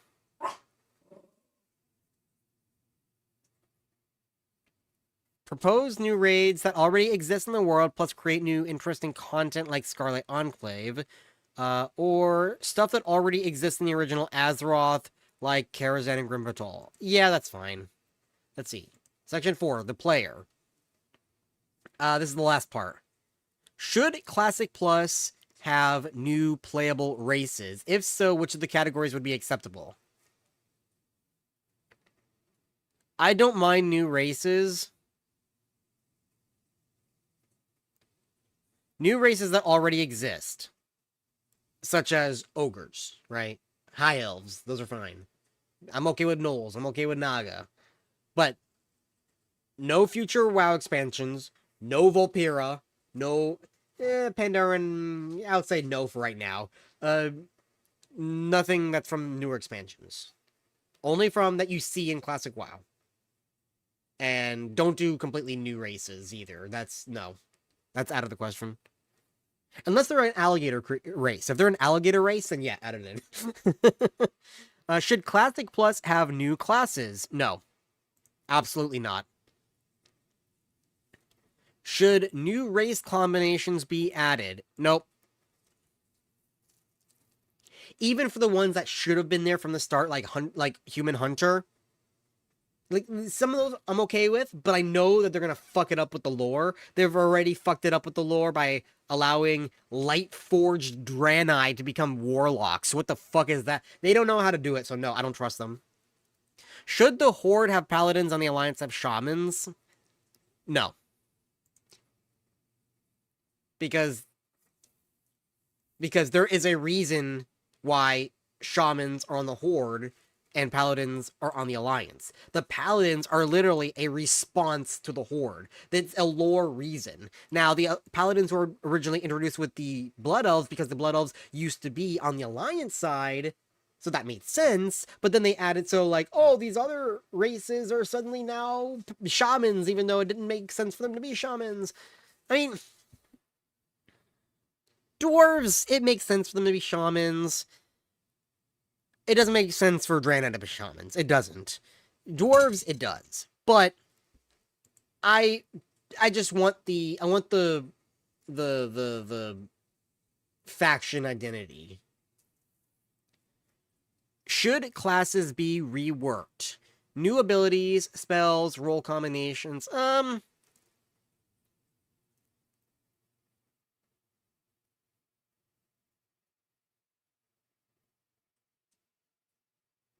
I'll say this option here.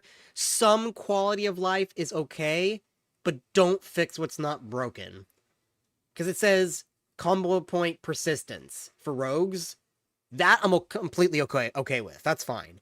Again, for hunters, no dead zone, auto switching between melee and ranged. That kind of stuff which was introduced in TBC. Again, perfectly fine. That's the kind of quality of life I'm okay with. Don't add a bunch of new spells. Don't change the way it's supposed to be played. No modern rotations. No, none of that. Of the following, what is the most important change needed to raid buffs in Classic? Okay, so let's see. Raid buffs should cost less. Oh, I see what they're saying. When I said raid buffs, I thought they meant world buffs. No, they mean like Mark of the Wild. I think they should be single cast raid wide. For when you're in a raid in the instance, like a raid group in the instance, then being able to put it on everybody in one go is fine, because that way you don't use all of your mana on 5 people, drink, put 5 more, drink, 5 more, drink. So I'm completely fine with that. Outside of a raid environment, 1 buff per person. Should talent specializations be reworked?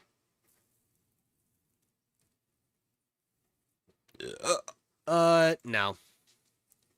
Should a 4th talent? No. Should every specialization be competitive? No, they don't. Not every spec needs to be perfectly raid or PvP viable. It's rock, paper, scissors. Some specs are better at some things than others. Now, if they're not viable in anything at all, then you can tune them to be viable in something, like Fire Mage. It's completely useless. But Frost Mage is great at AoE pulling for solo or PvPing. Not the best in raid environments, but you can use in raid environments. And I know definitely in like Cataclysm and stuff, Arcane was a great in PvE. Frost was great in PvP, but Fire was useless. So it's like, okay, buff Fire. Should dual specialization...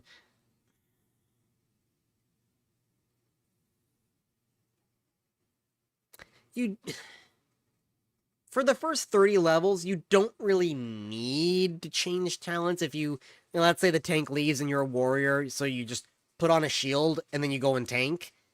because you have all of the abilities. You just won't be proficient in it. So it's like you don't really need it for the early levels. Later levels, you definitely want that proficiency because you need that boost in stats. You shouldn't be flip-flopping. That's the thing. It should be a situational, you need to switch, but at the same time, people want to flip-flop and then it costs 500 gold to do it. I'll say yes, just because for the situational thing, it's fine, but I don't like the fact that people flip-flop between bosses, you know what I mean? Because they made it later so you could do that. It's like people would switch specs between each boss, and that was crazy. Should new professions be added? Yeah, that's fine. That's fine. Should professions be updated to have more endgame relevance? Yeah, that's fine. No, I'm not a robot. And we're going to submit survey. Wait, there's more? That was just the intro? Oh my fuck! Oh no. Is this quick? Scroll down. Okay, so it's not multi-page. Okay. Pick the top 3 dungeons you enjoy leveling in. Okay, my top 3 dungeons. Zul'Farrak, definitely. I love Zul'Farrak. Let's see. Razor Friend Crawl is another good one. That's good. Shadowfang Keep. Those are my top 3. Let's see. Pick the top 3 dungeons you think need revamping. Nomergen. Fuck Nomergen. I hate Nomergen.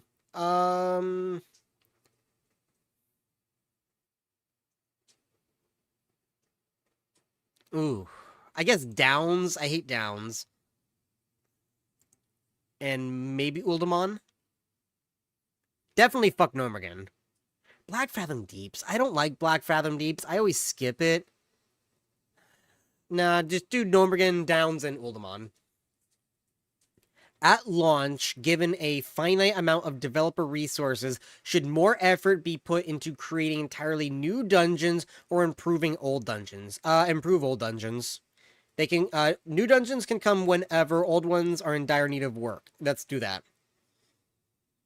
Should more open world dungeons and quests be associated, like Jadenar and Felwood, Stromgarde, or Dark Whisper Gorge? Yes, I like them. Yes, let's do that. Because they're optional, they're not mandatory. You do a lot of quests around them, and I would love it if they actually added things you can get from, like, secret items, like the Mallet of Zul'Farrak. You get the Mallet... So, you find a scroll in Zul'Farrak that gives you the lore that you, go, and you find this temple with this lady in it, right? And you kill her to get this strange looking mallet. Well, according to this scroll, you have to, do whatever ritual. So now you go up through, what's that place called? The troll place. I can't remember what it's called in Hinterlands. But you go up through there. That's basically an outdoor dungeon. You need 5 people to go through it. Once you get all the way to the top, where that altar is, you use the mallet and turn it into the mallet of Zul'Farrak. Then you can go to Zul'Farrak, use the mallet on the gong, and you get a bonus boss of Gazrilla. Beautiful. If they do more stuff like that, beautiful. How do you feel about rare spawns inside of dungeons? Rare spawns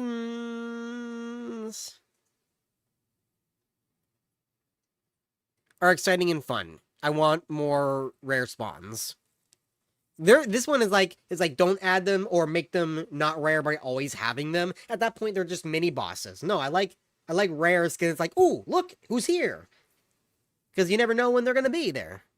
You can have more mini bosses, but have the rares too. How do you feel about lockouts? No lockouts. Nope.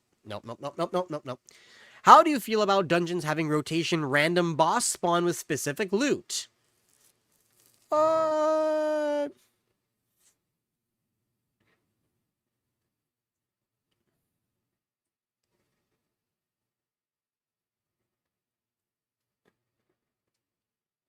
I don't mind bosses rotating in and out, but the problem is when there's a specific item you need from a specific boss and that boss just won't spawn. So now you have the RNG of trying to get that boss, and then if it does spawn, you have the RNG of trying to get that item you want. I like being surprised at who you're fighting with and what you're gonna get, but I also don't like if you need that one item. I'm gonna say I don't care, because I can see both sides of the argument. Should there be heroic dungeons? No. Should there be Mythic Plus? Fuck no. Should certain bosses or areas be locked behind requiring a specific class or profession? Yeah, that sounds good.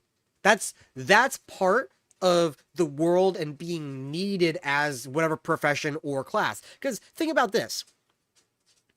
You can have locked doors, right? Well, who can pick locked doors? Rogues. But I don't know if it was in vanilla. I know it was definitely later.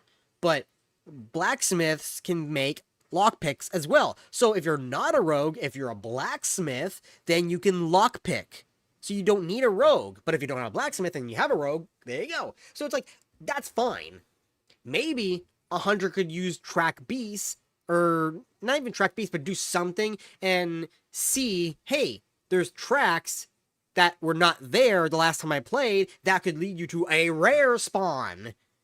You know what I mean? Like, there's so many things you could do with that. Again, if they're creative and do them. Should player power chase items be extremely low drop rates in dungeons, or should they be cosmetic drops, like Fell Striker, Iron Foe?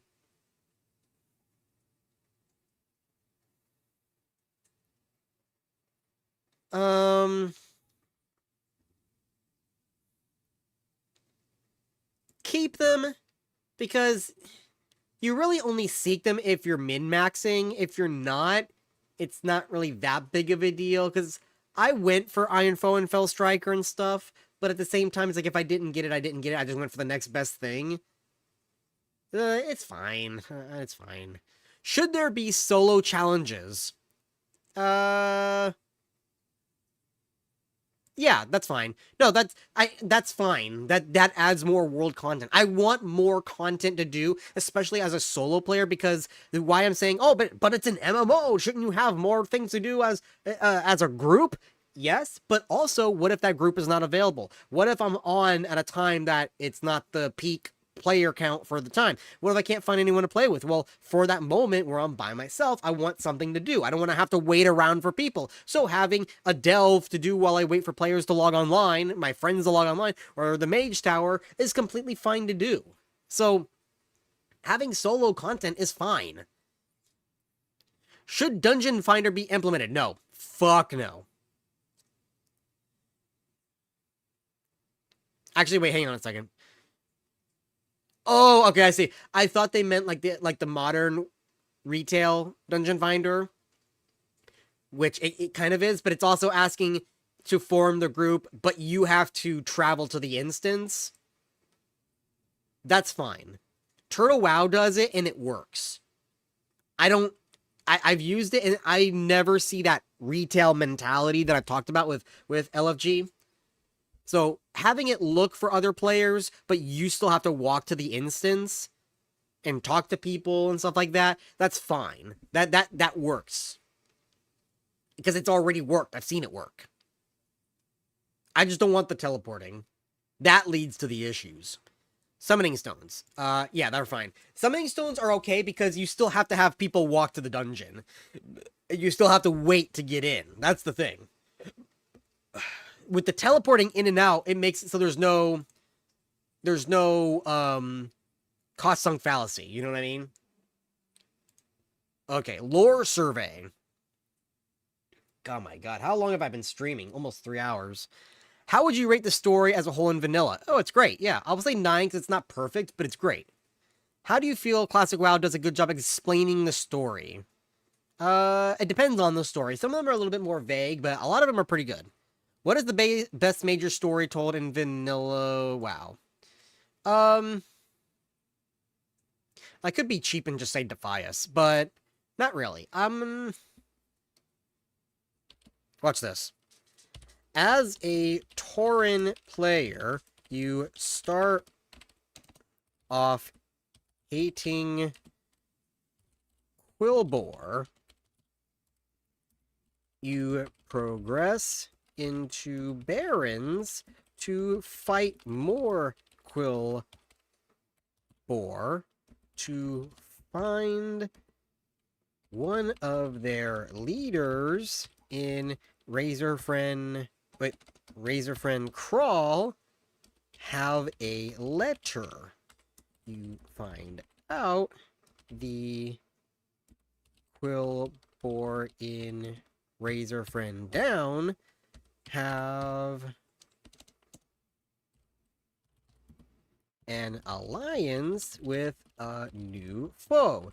You find out the foes are the Scourge, which leads into Plaguelands lore, and eventually into Stratholme and Nax. What is the worst story you're aware of told in Classic WoW? I actually don't know.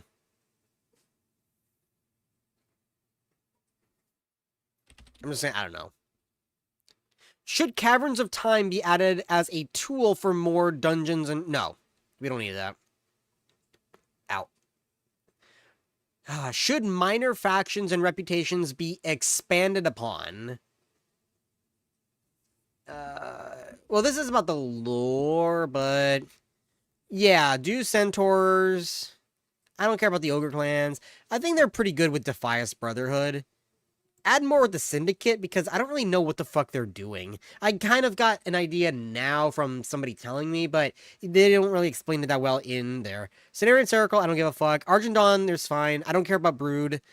Shendralar. Yeah, that sounds fun. Zandalar Tribe, yes. I don't care about Darkmoon. Steamweedle, sure. Timbermoss, sure. I don't care about Hydraxian. I don't care about Infinite. I don't care about Thorium. Ravenholt, yes. Frostmane, I don't care. Ventricle, sure. Bloodsill, yes. Is it important to you... Wait, is it important to you if the story told in Classic Plus leads from phase to phase in a cohesive way?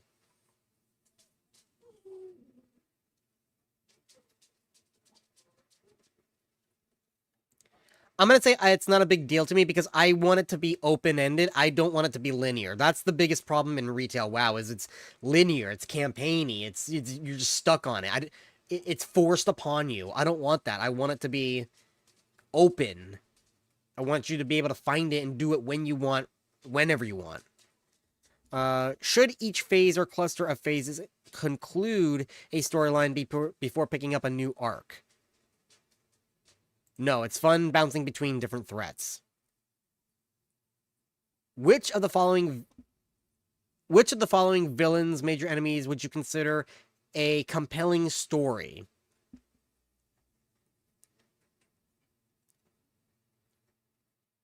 Who the fuck cares about a Zergos? Who the fuck cares about Vash?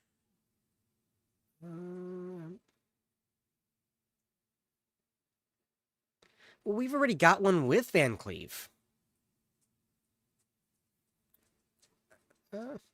Just for the memes, I'll say Hogger. Let's go Hakar. We already got a big story with Lady Prestor. We don't need that. We already got kind of a story with Thorician, but let's click him as well. We already have a lot with Nixia, but we don't have a lot with Nefarian. I guess Nefarian. I gotta pick one more. I'm not picking any of the guys in the middle, because that's all, like, you know, Illidan, Kael'thas, Kil'jaeden, that's all TBC stuff. I mean, they could be in Vanilla, but they're in Outland right now, so why would they be in Azeroth? I don't care about Tichondrius. I don't care about Cthulhu. I really don't care about Sally Whitemane. I would say Arthas, even though we have his story, it's fine telling it from a different perspective. Anyway, anything else you want to wish? No. Questing and leveling. How do you feel about the leveling cadence of vanilla World of Warcraft?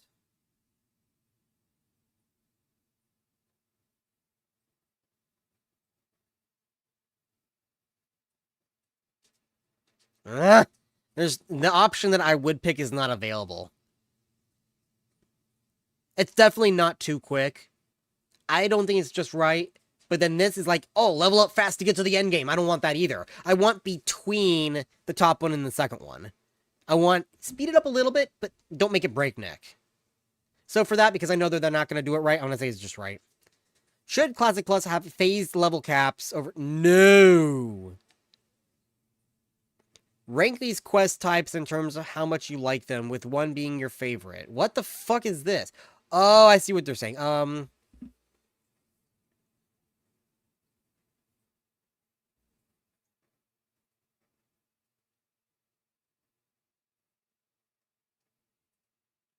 I like when enemies drop quest, begins new quests. I don't really like kill a number of enemies, but they are the easiest. Loot a number is annoying. Fetch, bring back to me. Escort is... No, you're going down. Kill a raid boss. Discover locations. Fine, those are easy enough. Do you think we have a limited time? No. Quest objective isn't fully explained. You need to figure it out. That's a case-by-case basis. I'll just say that. I'm not going to focus too much on that. Do you feel like the flow of quests in Vanilla WoW leads you from zone to zone in a natural way? Yes. Should there be more quest hubs?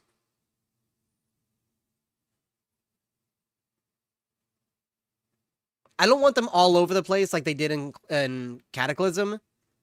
But if you do fill out the more remote locations, like instead of having just one hub in a big fucking zone, like think about like Barrens. There's 2 hubs. I would be okay adding a third one up. Actually, no, there's 3 because there's Ratchet. Not including Ratchet, you have Camp Tarajo for the southern area. You have Crossroads for the middle. Add one more to the north. You know what I'm saying? So having... And then in Ashenvale, there's one on the west and one on the east. That's fine. That's the kind of stuff that I'm okay with. So for bigger zones that only have one hub because it's an unfinished zone, like Hinterlands, I'm okay adding a second, you know, like instead of just one, adding a second hub. But I don't want hubs all over the place like in Cataclysm. How do you feel about puzzle quests that are more complicated to complete than 10 boars? Yes, that's fine. A few here and there is fine. Don't do it too often, or I love these. I'll say add this because... Oh, no, wait. It's saying like Captain Sanders. Never mind. A few here and there is fine, not too often. I want more like OSRS questing. That's what I want. More OSRS questing. How do you feel about repeatable quests? Turn-in quests...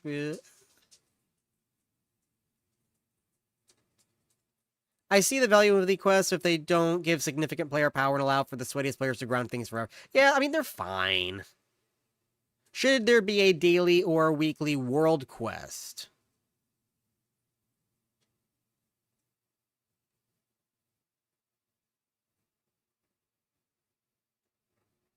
Oh, like world quest like in retail? No. No. I don't like world quests in retail. They don't belong in vanilla. Every class should get more class quests on top of their already existing ones. Yes. They already asked this. How do you feel about group quests while leveling?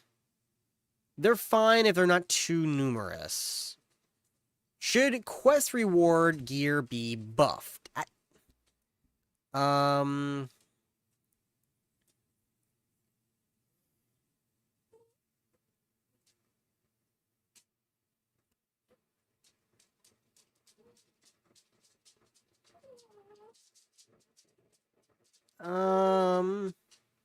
I'll say somewhat.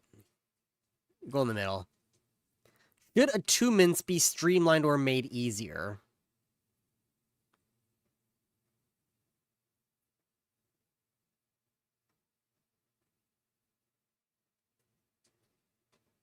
The thing is, there's no fourth option. The fourth option would be you do the attunement once and then it's unlocked account wide. That's like the one thing I'm okay for account wide. Because I don't want to have to do it on every character that I make. I like the attunement quest, but I don't want to have to do it on every character.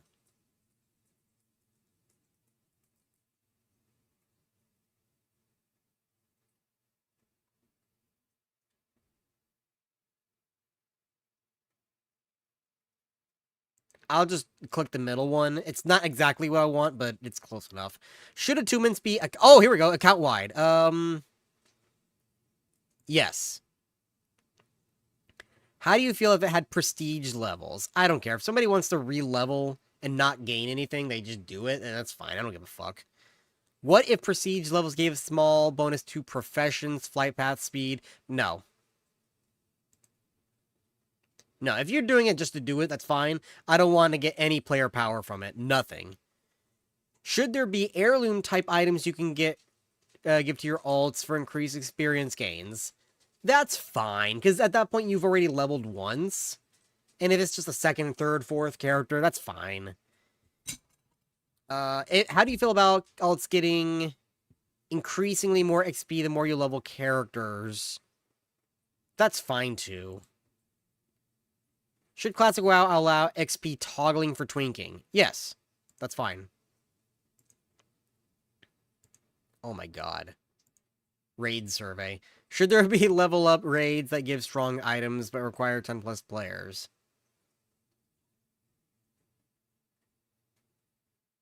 No. How do you feel about catch-up raids?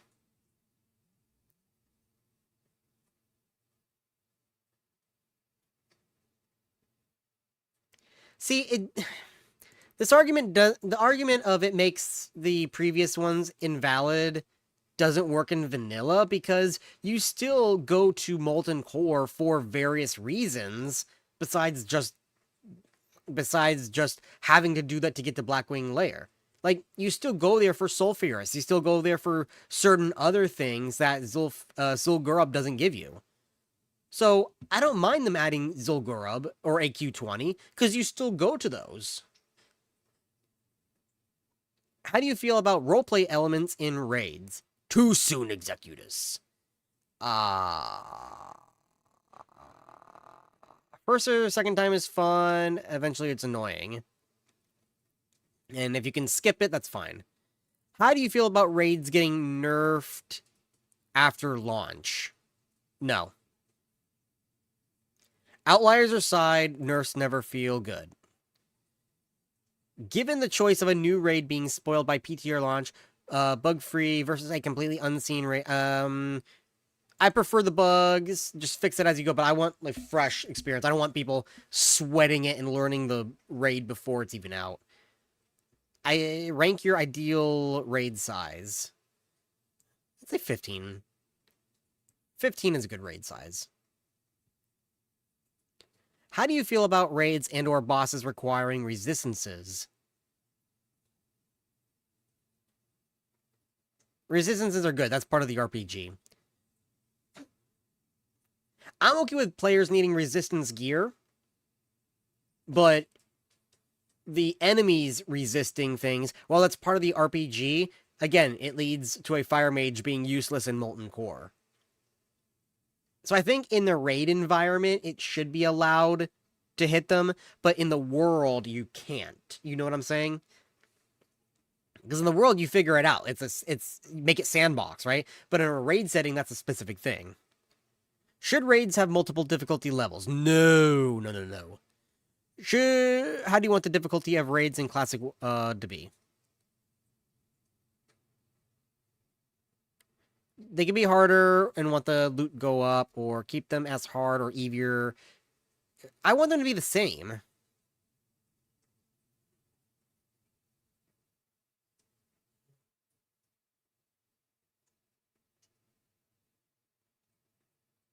I don't know what that means. I'll just say make them harder, but I just keep them the same. They're fine.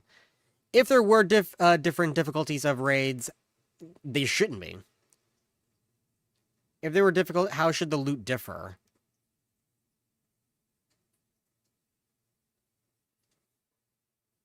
I don't want cosmetic differences because then it leads to having the same gear but being blue, green, red. So you would just make more loot. That's it. More loot, but no, I don't think there should be, no.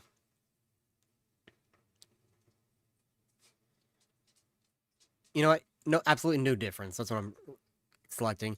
Should cooldowns reset in raids after a wipe? Yes, that's fine. How do you feel about world bosses? They're good. I like them. How would you want world bosses to look in Classic? World bosses should be accessible to everyone, making them all instants. No! Why instants? No! Then they're not world bosses. World bosses, but feel like the instance version... World bosses should never be instants. Yeah, they should never be instants. How do you feel about limited time events like the AQ-48 spawning content in the world? I like these events. Oh, look at this. They create FOMO. Okay, yeah, but don't remove them. I like these events, great, but they should last longer than 10 hours. Yeah, have them, but last longer than 10 hours. How do you feel about quests that require you to enter multiple raids? For Thunder Fury...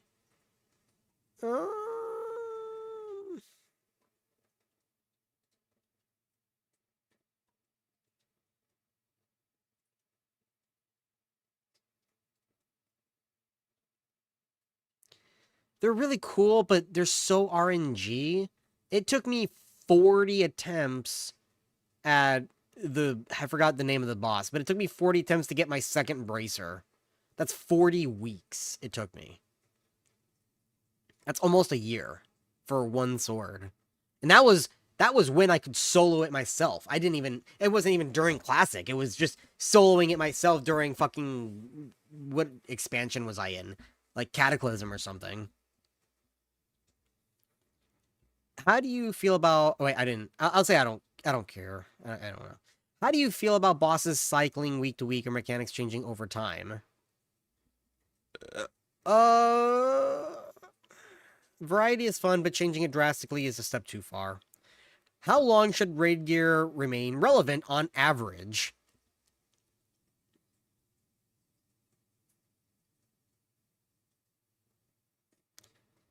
Current gear should be relevant for longer, because then it gives you multiple avenues to get gear instead of just one, and also it's not invalidated by the next patch. Should the phase schedule in Classic Plus reorder the raid release to be scheduled?